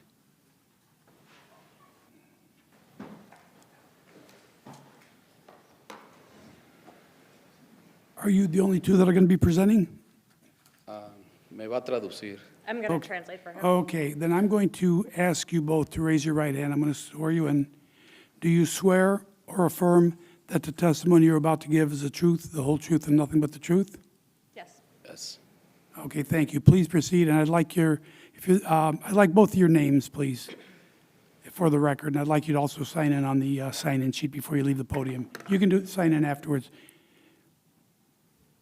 So my name is Megan McKenna. I'm just a volunteer translator for Armando. Thank you. Yeah, my name is Armando Peña, and I'm the president and the founder from the organization we call Club Hacia el Alto. We are right now located in the 1220 Grand Avenue. Okay, Megan, I'd like to ask you to swear, do you swear that you are going to translate from English to Spanish and Spanish to English to the best of your ability? No, we're asking you. I'm asking him if he needs me to translate what you're saying or if he can listen. Okay, go ahead. Is that okay? Does it have to be both or? No, just you. We just want you, I swear that I can translate from English to Spanish. not that you can, That I am doing it accurately. that you will. Okay, that's what we need. Thank you very much. Lo que ellos dicen, porque a veces yo no, me confundo. Okay. Yeah. Adelante. ¿Qué digo? Pues puedes presentar tu caso. Oh, bueno, mi posición como presidente que fundé esta organización ya tenemos legalmente registrada en el 2015, legalmente con mi nombre y ante el IRS. Okay. He's saying his position as the founder of this organization that's legally founded under his name with the IRS. Yeah. Y el motivo de que hice esta organización, porque la necesidad de nuestra comunidad latina, si ustedes saben, aquí hay más de 60% de latinos que a veces sufrimos de encontrar ayudas o lugares que puedan apoyar a la comunidad latina. He said that the reason that the organization was founded is because Latinos in this community, which is like 60% of this community, sometimes it's hard for them to find different help and assistance in the community. Y la razón por qué la hice fue porque así de esta forma he creado conexiones con diferentes organizaciones que con ellos hemos trabajado para coordinar y poder ayudar a la comunidad latina. And the reason that he founded this organization and work with different partnerships is find different ways to support the Latino community here in Waukegan. Y bueno, pues también pues empezamos la organización en diferentes lugares, porque también tenemos una meta de que también ayudamos a nuestra comunidad en México. We started the organization in different places because we also have the purpose of helping our community back in Mexico. Y después ya que estuvimos con mejor recursos de poder soportar un lugar donde estamos rentándolo, que la señora Delia de la Cruz, que es la dueña, es donde estamos empezando a hacer servicios de lo que yo soñaba para que la comunidad latina pudiera crecer en sus, ahora sí que, cualidades. They started the organization in the place that they're currently at, that's owned by Mrs. De La Cruz, and she also has a lot of different dreams about how the organization could support in different ways to support the Latino community here. Yeah.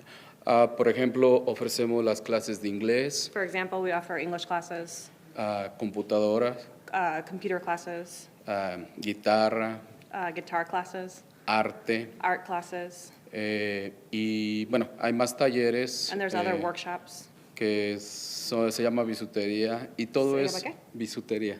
Bisutería is It's like jewelry. Jewelry. They They also have had to jewelry know classes. to make jewelry. So, todos los programas que creamos fue para que también la gente se crea capaz de poder ser, ahora sí, parte de la sociedad en cuestión de, como decir, las clases de inglés que aprendan y que sean mejores con la comunidad. The hope with all the classes is that people can feel capable and part of the community through the different ways and skills that they're learning through the classes. Yeah. Y bueno, nosotros pues nunca pensamos que íbamos a tener lo que era lo de las despensas que tenemos hoy día, que se vio súper... We never thought that we were going to have what they call despensas, which are the food distributions before, but now, fue a causa del COVID. but it was caused by COVID. Se nos invitó con muchos negociantes de la comunidad que me dijeron, vamos a hacer este programa por nuestra comunidad que está sufriendo, porque ellos no saben a dónde ir, a dónde encontrar la ayuda, y fue por donde empezamos lo que fue las despensas 3 años atrás. There was an invitation to start doing the food distributions with different partnerships in the community because people didn't know where to find help. And so 3 years ago is when they started the food distributions. Yeah.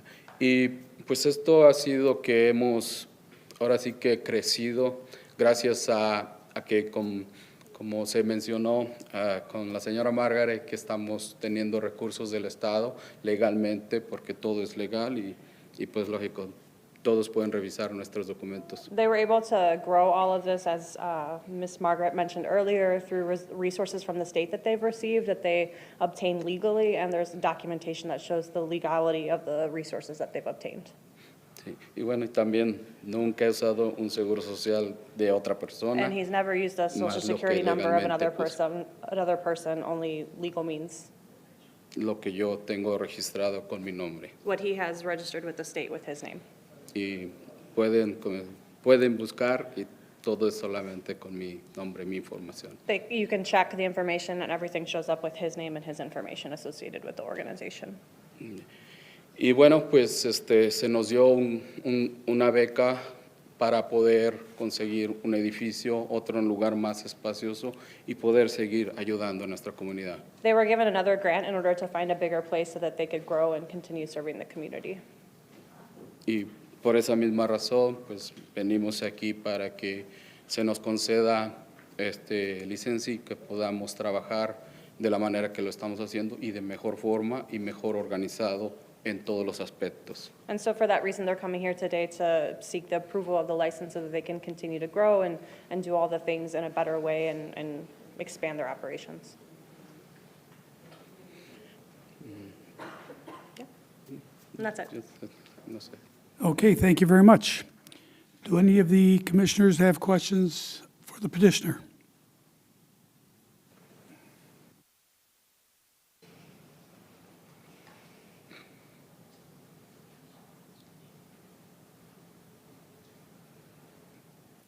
While we're waiting to see if anybody wants to ask any questions, I just want to point out to everyone here that we do not make the decision as to whether this is approved or not.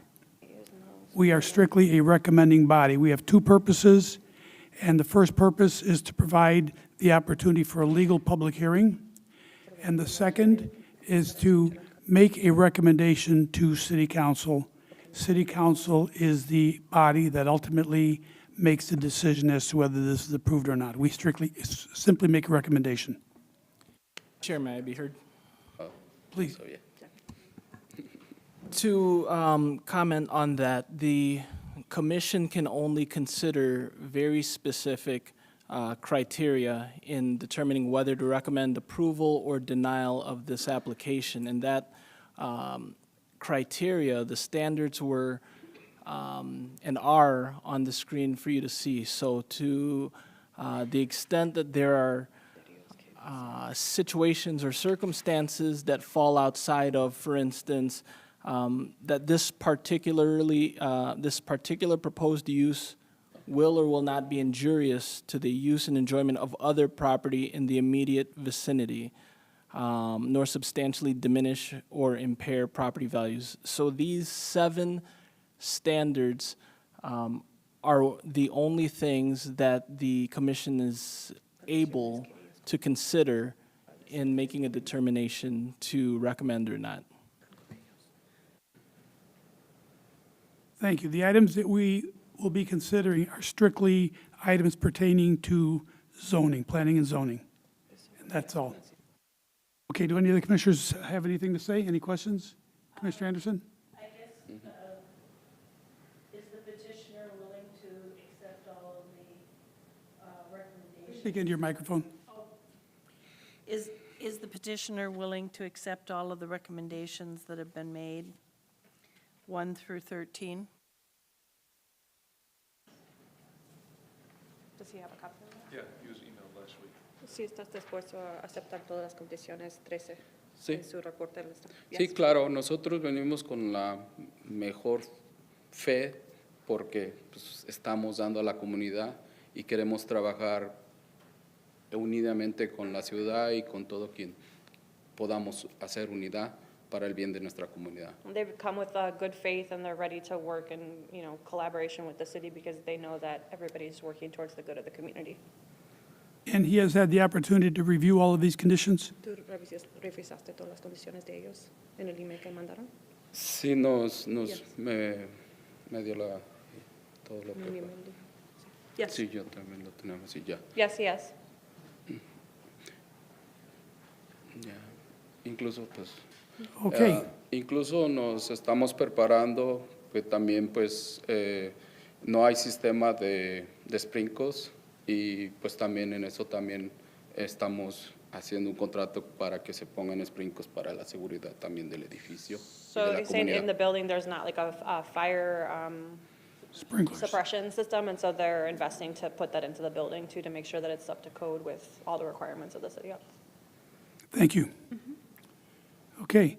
I'd like to ask if there is anybody here who would like to speak out in support of this request. Dice que si hay una persona que quiere hablar en favor. Okay, please come to the podium. Is there anybody else here who would like to speak out in support of this request? Okay, please. In support of. Okay, so anybody who is going to speak up in support, please line up by the wall. You will be limited to 3 minutes. And Mr. Peña, you can have a seat for now. Puede sentarse. And I'd like to, there's only 3 of you that are going to be speaking in support. Okay, please raise your right hand, all 3. Do you swear or affirm that the testimony you're about to give is the truth, the whole truth, and nothing but the truth? I do. Let the record reflect that they all answered in the affirmative. Please proceed to give your name and proceed. My name is Isaac Lopez. I'm an independent contractor operating under the name of Illuminate IT and Marketing. I'm the independent contractor that is working with Club Apaseo El Alto to reduce the time that is going to take in the concern with parking. Obviously, there is an extremely limited amount of parking that they're going to be expanding, but it's still roughly about 30. I was originally tasked with developing a mobile application that also serves as an appointment setting. So the precedent that they're operating under is that it's going to be limited to about 200 people per food drive, essentially. And that's going to basically reduce the amount of parking that's going to be needed to exactly about 30 people per 15-minute appointment. It's going to be managed through a mobile application that's going to be automated. So it's going to reduce the need for manual paperwork or the kind of concerns that have been brought up in the past, which is there's cars lined up down the road, especially with some of the more recent events, that it's very unorganized and things like that. So we're working with them in order to build out a system that's going to work not only in the best interest of them, but also in the best interest of the community to reduce the argument of, okay, well, is there going to be cars that are going to be backed up down Glen Flora? So that's kind of what we've kind of come out here to say is there's a system that's going to be coming. It's going to be ready around the second quarter of their financial year. So they'll receive about a 25% decrease in the amount of time that it takes to process applicants and deliver that food to them.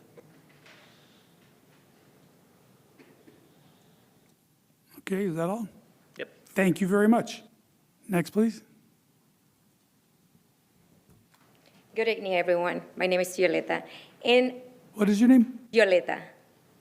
Okay. So I'm not like a friend of Armando, but I do want to say I've been over to the paseo that he has on Grand Avenue, and it looks like it's really, really a great program for everybody, for the community. And all the programs and classes that he has there, I think a lot of people in the community will benefit from. And he has a pretty good plan to continue growing and continue helping everyone that wants to work with him. And based on the coach and everything, I think he's doing everything that he can. And I hope everyone that is here, that is with him, we can support him and we can help to suggest and to really give the okay for whatever his club that he has, because I've seen how many people, how they've been benefit from. And it's a great place for everybody. Thank you. Thank you. Please sign your name on the sign sheet. sure, yes. The gentleman that spoke before, did you sign your name on the sheet? Okay, thank you.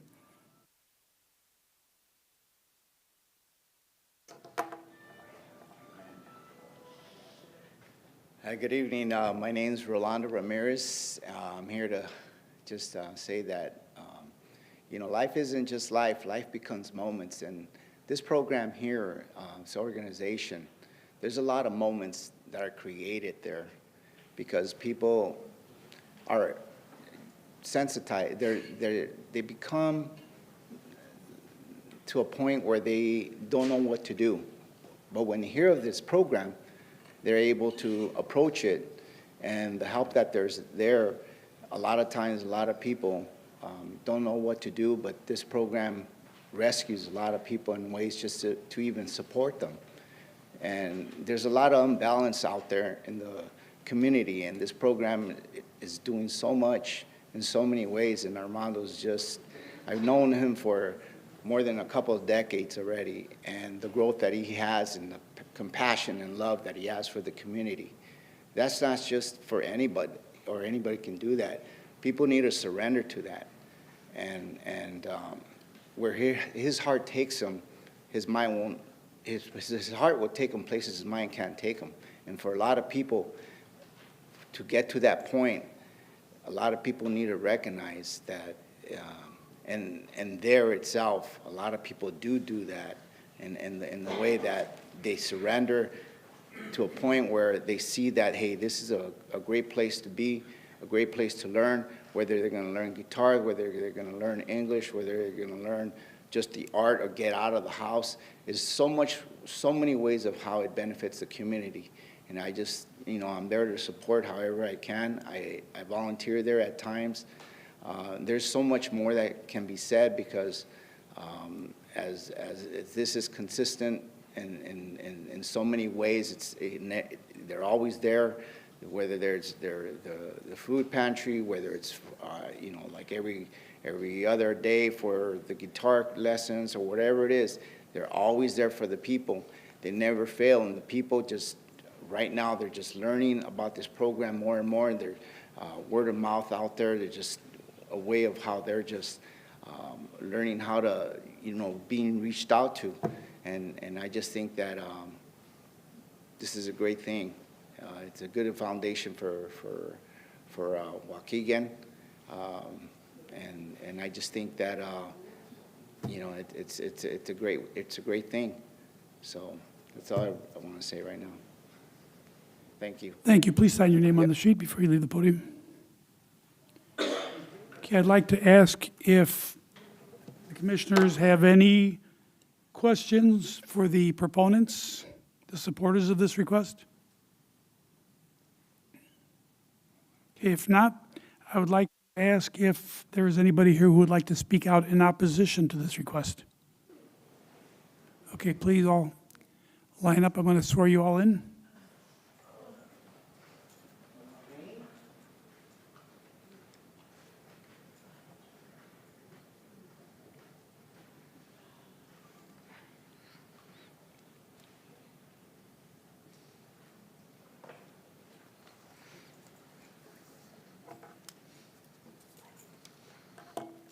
Please limit your comments to 3 minutes. And before you leave the podium, please make sure that you sign your name on the sign-in sheet.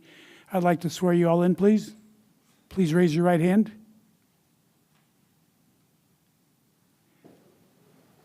Everybody have their, I can't see the, please raise your right hand. Do you swear or affirm that the testimony you're about to give is the truth, the whole truth, and nothing but the truth? Yes. Let the record reflect that they all answered in the affirmative. Okay, as you speak, please give your name. Hi, my name is Joan Welton, and I represent the property at 1504 through 1518 Glen Flora, which is directly to the west of the property in question. Now, on Monday afternoon, I walked their property. Some of the observances I saw that there was graffiti on their loading dock area, and especially large graffiti on the overhead door of the loading dock. On the front entrance, there's still a sign there indicating if you need assistance, please call, and they list the previous owner of the building and the previous manager of the Office Plus. And I know for a fact that if you were to call the owner, he would say, I don't care, I don't own it anymore. And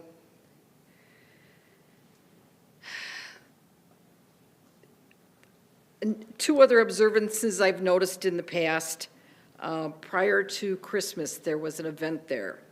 There were cars parked all over the property, not just in the designated parking spots, but all along the drive on the side, double parked and such, which would have caused, if an emergency were to occur, it would have caused a little confusion for the police or firemen to get there if necessary. I also observed a couple weeks ago on like a 40 to 45 degree day, sunny out, on the front porch area, there were crates of milk sitting there for anybody to come by and take. And I did observe people stop and take some of that milk. Now, I have no idea how long it was out there or if it was even still in a safe condition for usage. A lot of my concerns are who is going to check the number of people that are in the building at a time. I know they've agreed to a certain number at this point, but who's going to observe and enforce that? Right now, they don't have enough parking to provide for a lot of services. Where are these people going to park?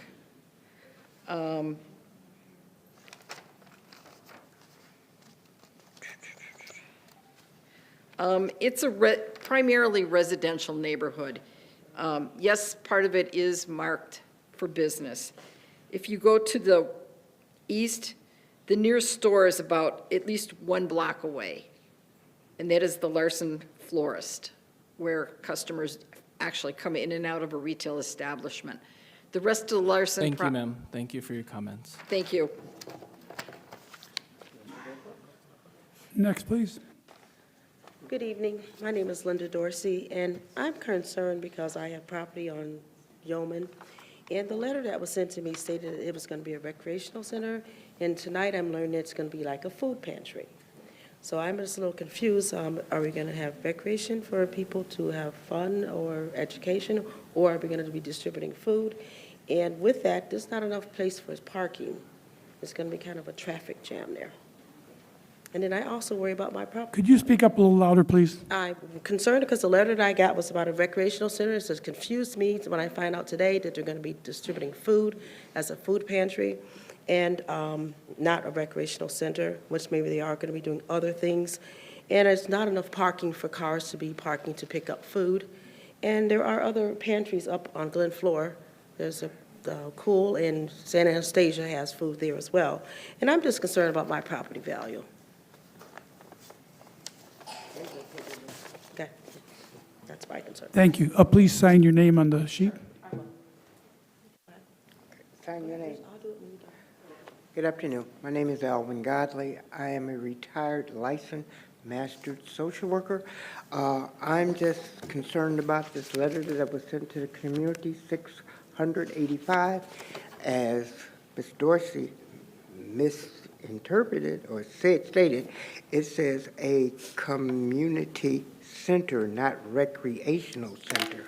Okay, a community center, in my definition of what I've worked in the field for 24 years, it provides community service, community service. What is the definition of a community center? We have not had that presented in this letter, okay? We need a definition, goals and objectives, recreation, outreach services, social services, counseling, referrals, education services, after school, objectives, tutorial services, outreach, referrals pertaining to property parking. It's kind of absurd, okay? There's not enough there. So this letter that went out to the community needs to be redistributed and with the definition of the things I said, if it's going to fall under community center, not community pantry, which has been presented. Thank you, sir.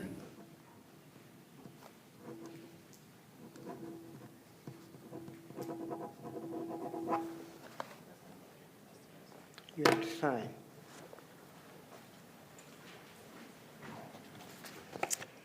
Final words. First of all, totally in agreement.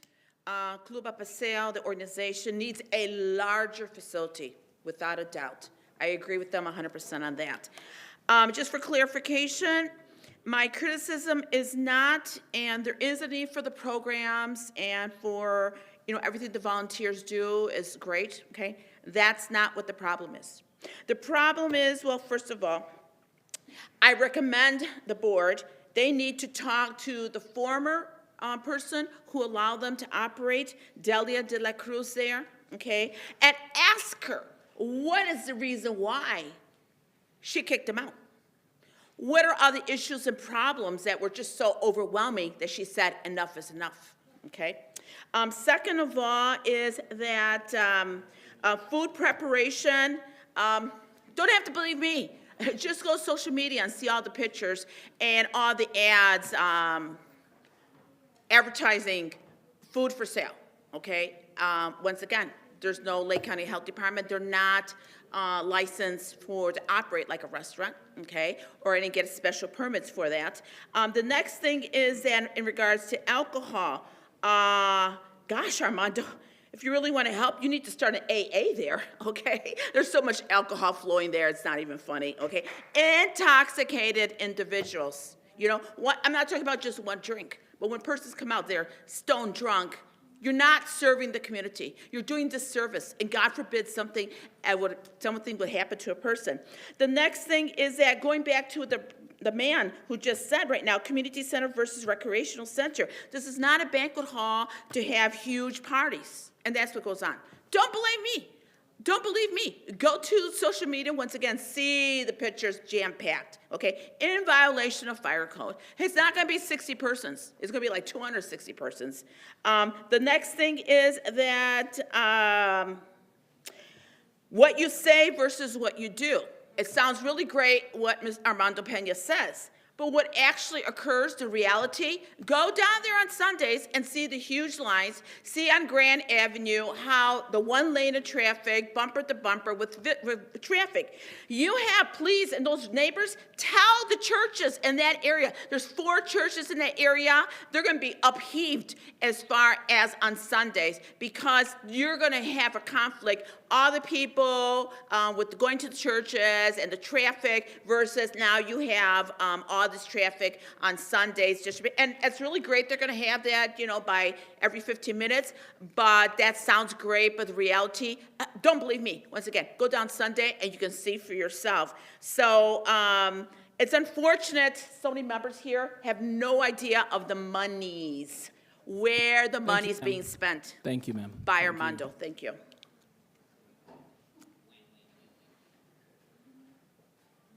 Okay, do any of the commissioners have questions for any of the objectors?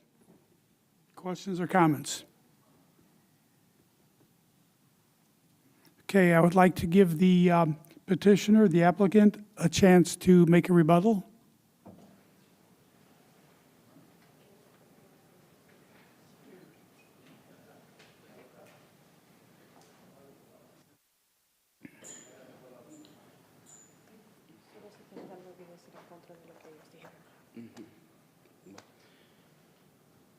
Ok.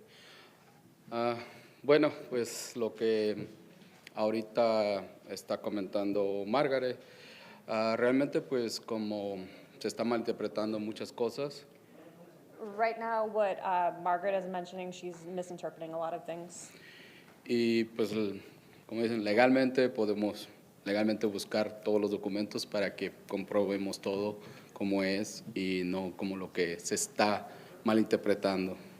Legally, we can provide all the documents that prove that we're doing everything legally, not how it's being misrepresented.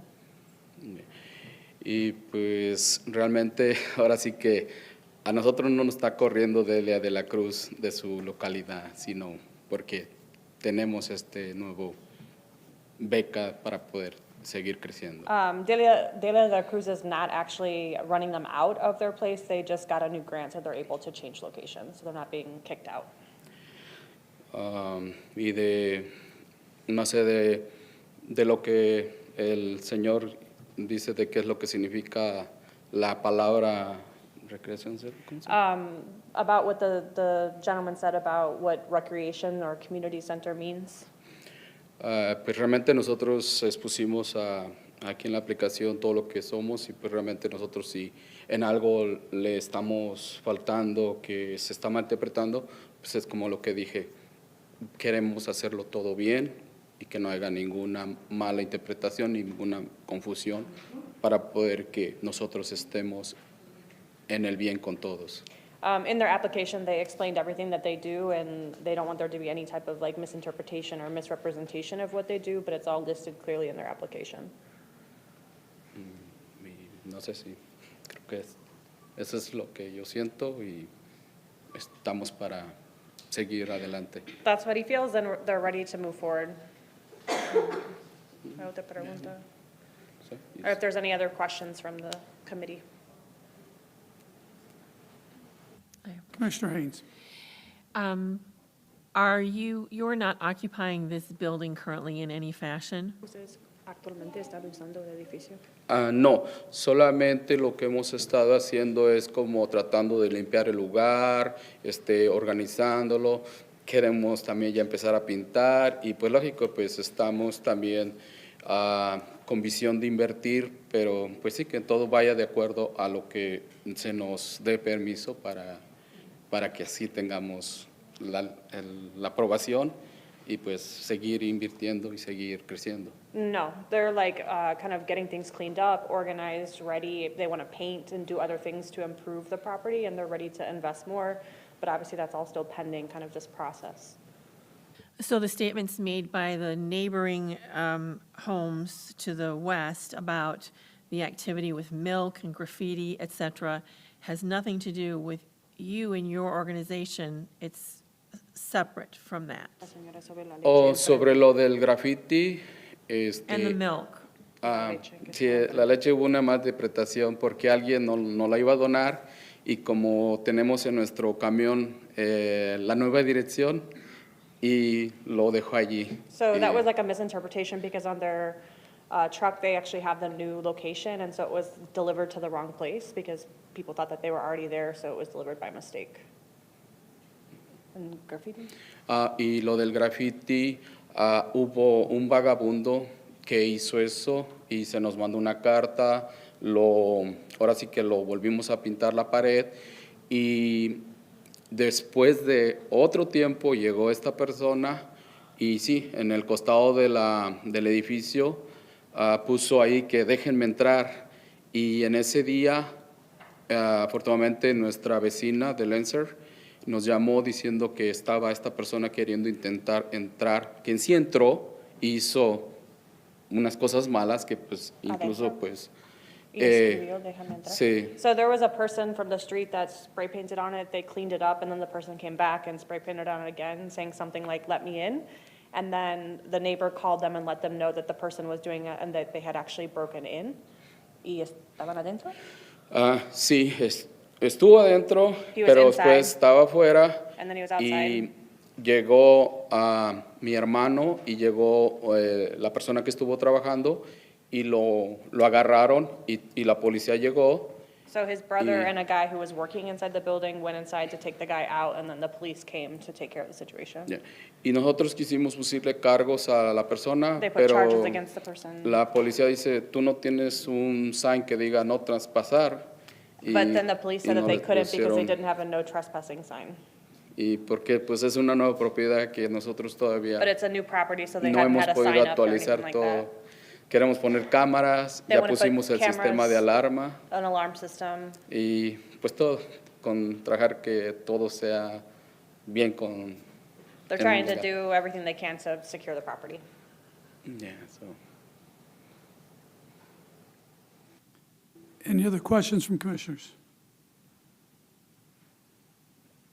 Okay, then I would like to give the objectors a chance to, Tiene una carta que quieren leer. Él va a leer la carta. this is a letter from Stanford Clark, 1421 Glenflora Avenue, objecting, saying, "I feel that the proposed community center would bring in unwanted traffic being right across the street from my house, such as migrants that are being bused into the cities around the country from Texas and other southern states. This is not a good idea." That's the only letter that we got, either in support or objection. I'm going to allow the objectors to rebut any of the points that the applicant just made. Please, yes.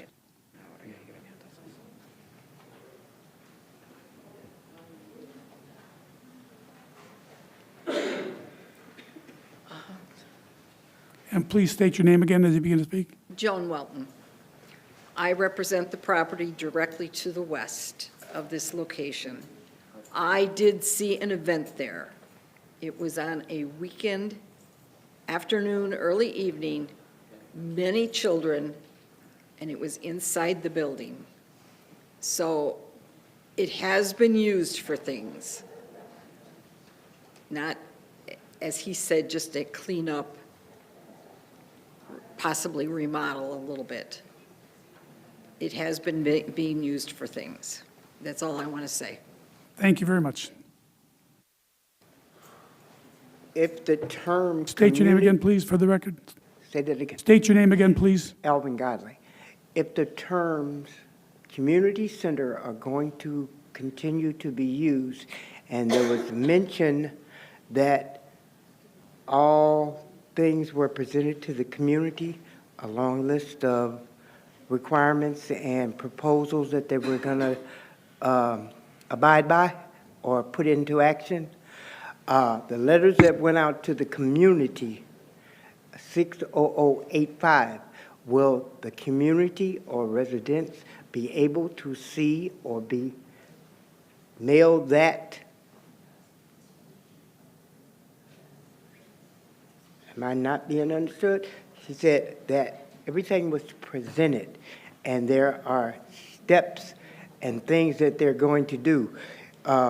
What I've heard was about a food pantry. What I want to see in writing is what is defined as a community service center. So the letter was sent out as part of the standard public notice process for the conditional use permit. We don't send out letters afterwards. Community center was the definition we felt best fit this in the zoning ordinance. There's no explicit definition in the current zoning ordinance of a community center, but that was our interpretation. Thank you. Ms. Carrasco? Yes. I just wanted to clarify and communicate here, and thank you for the opportunity, of how I became aware of this situation, okay? Mr. Urell is a member of an organization that I belong to and we're officers of, and we had gone to Chase Bank to open an account. And when you do that, they ask you for your social security number, correct? Okay, of all the officers. So when we went to, we were all there, the bank officer at Chase is a witness to this because he's the one that opened the account, and put in Urell's social security number, it popped out to Club Apaseo. And this was just last year. I'm trying to remember what the month it was. I have the bank statements here from Club Apaseo, from the bank, okay? I'm not going to share them because, as I mentioned to Noel, a lot of documents are confidential in the investigation, but you have the U.S. citizen right here. How would you like for them to use your social security number and get thousands and thousands of dollars? I think the last calculation was $900,000. As members, you need to ask, where's the money? Okay?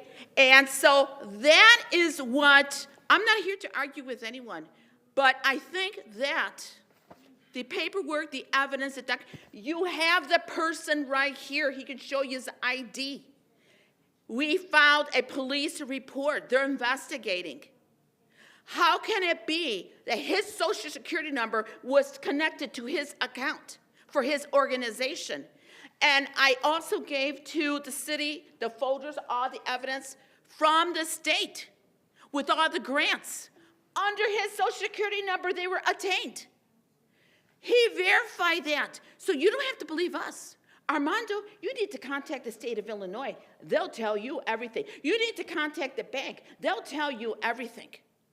I think it's wrong, and I think it's appalling that the city of Waukegan would even consider engaging in identity fraud and be an accomplice by allowing him to continue on.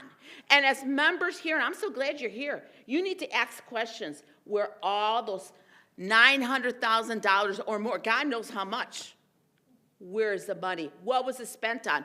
These bank statements, I would love to show you. When you see how Armando has spent the money, you would be screaming and up mad at him. The money's for you, for the community, not for his personal use. Thank you very much.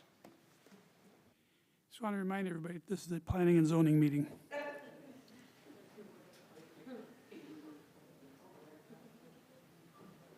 I'm going to give the applicant a chance for the final word, final statement.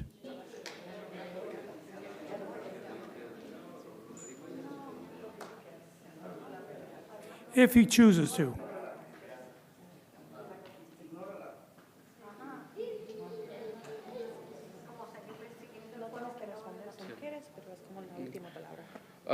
No, pues solamente muchas gracias por escucharnos y como dije hay muchos malos entendidos, pero todos va a estar bien.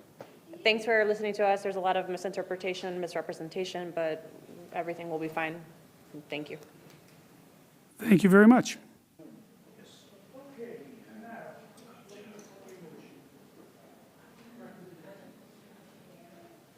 Please. I'm very torn here. I just like to make a comment. aside from this factor, which whether or not this is true, is not for our determination here. This is something we can't make our decision based on. If you have, in fact, information that is what you say it is, you have avenues to pursue that. We are. Okay. So our objective here is to use these 7 findings of fact that have been presented to us. That's our purview. That's our scope that we have the decision-making guidance from. I will say that I do have 2 concerns regarding those findings of facts, one being item number 2, regarding the neighborhood. There are obviously neighbors here who have concerns, and they have come up to speak to them. And item number 5, regarding the traffic. Those are 2 still big concerns. While I completely admire the goal of this organization and what they want to do, those are 2 very concerning factors to me for the neighborhood.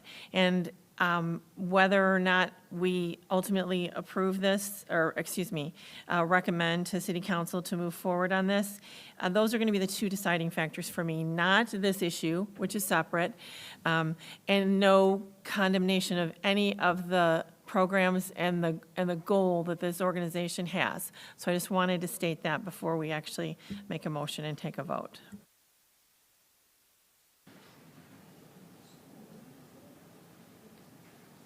Okay, do we have a motion?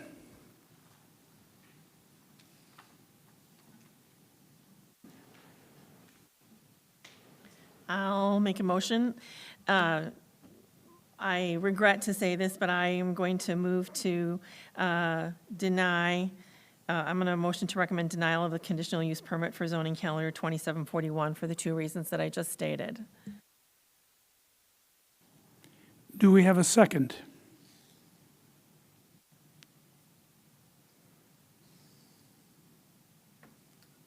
I'll second that. Second by Commissioner Bill. Is there any further discussion on the motion? Can we have a roll call vote, please? The vote is to recommend denial of the request. Grimes? Yes. Haug? No. Haynes? Yes. Anderson? No. Bill? Yes. Rodriguez? This is a motion to recommend denial. No. Motion fails. So that was a motion to deny. The motion failed because it did not reach a majority. And so this commission would be free to make an alternative motion if it so chose. Do we have a motion to recommend approval?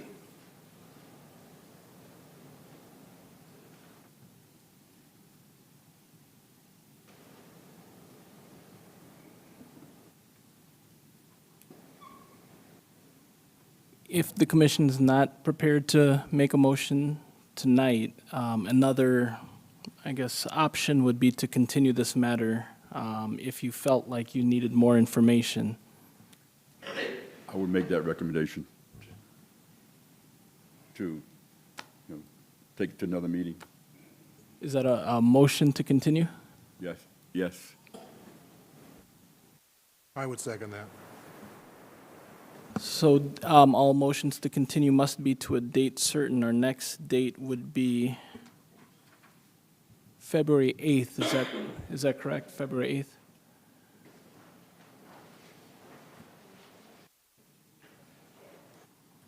So that would be a continue to February 8th. Motioned and seconded. Any discussion on that motion?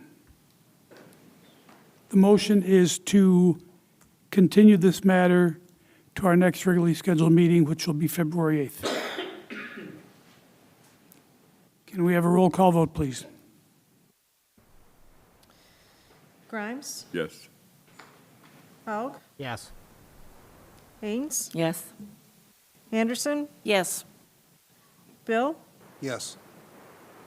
Rodriguez? Yes, motion carries. I would just like to ask the commissioners what additional types of information they feel they would need in order to be able to make a decision at the next meeting. Mr. Chairman, I would just like to make a comment on this. We have, it's on. Move it closer to your mouth, Mike. Oh. Can you hear me better now? Okay. There's compelling factors for plus and minus in a situation like this. There seems to be some improprieties, and whether that's true or not, that's not our job to look at. But I can tell that there's love in the community, and there's also a disliking. Now, if that could be feathered out and maybe some fact-finding could come, that's what I would be looking for, because that would definitely weigh on my decision, say yes or no at next meeting.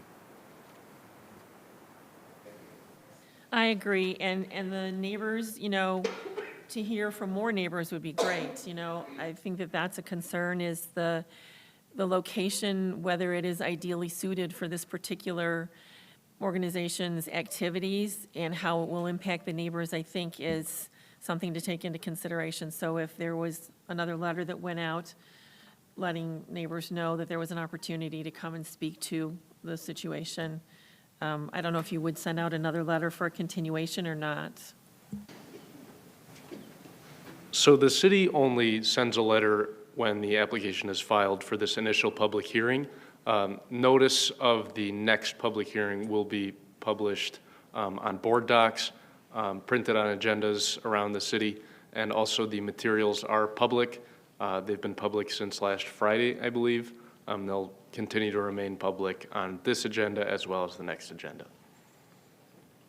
I'll just add to Sam's point that notice is actual, meaning that even without all those things, the notice given tonight through this vote is sufficient notice of the next commission meeting. I also want to point out that at the next meeting, we will not have a full hearing on this matter. Okay, this was the hearing. We will entertain information on, or new information that people feel they need in order to make a better decision, an informed decision. And as a commissioner, I would appreciate it if the information that's presented to us could pertain specifically to the 7 items that we can make a decision on. I understand your situation, I feel for you, but we can't make a decision based on that. So we need information based on the 7 things that you see on that screen right there. That's what we need to make our decision on. Yes, ma'am.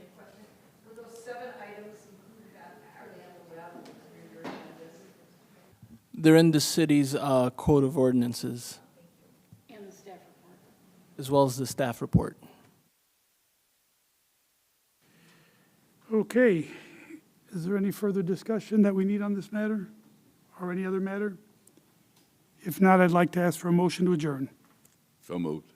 Motion by Commissioner Grimes, Second. second by Commissioner Haynes. All in favor? Aye. Opposed? Motion carries. Meeting is adjourned at 9:23.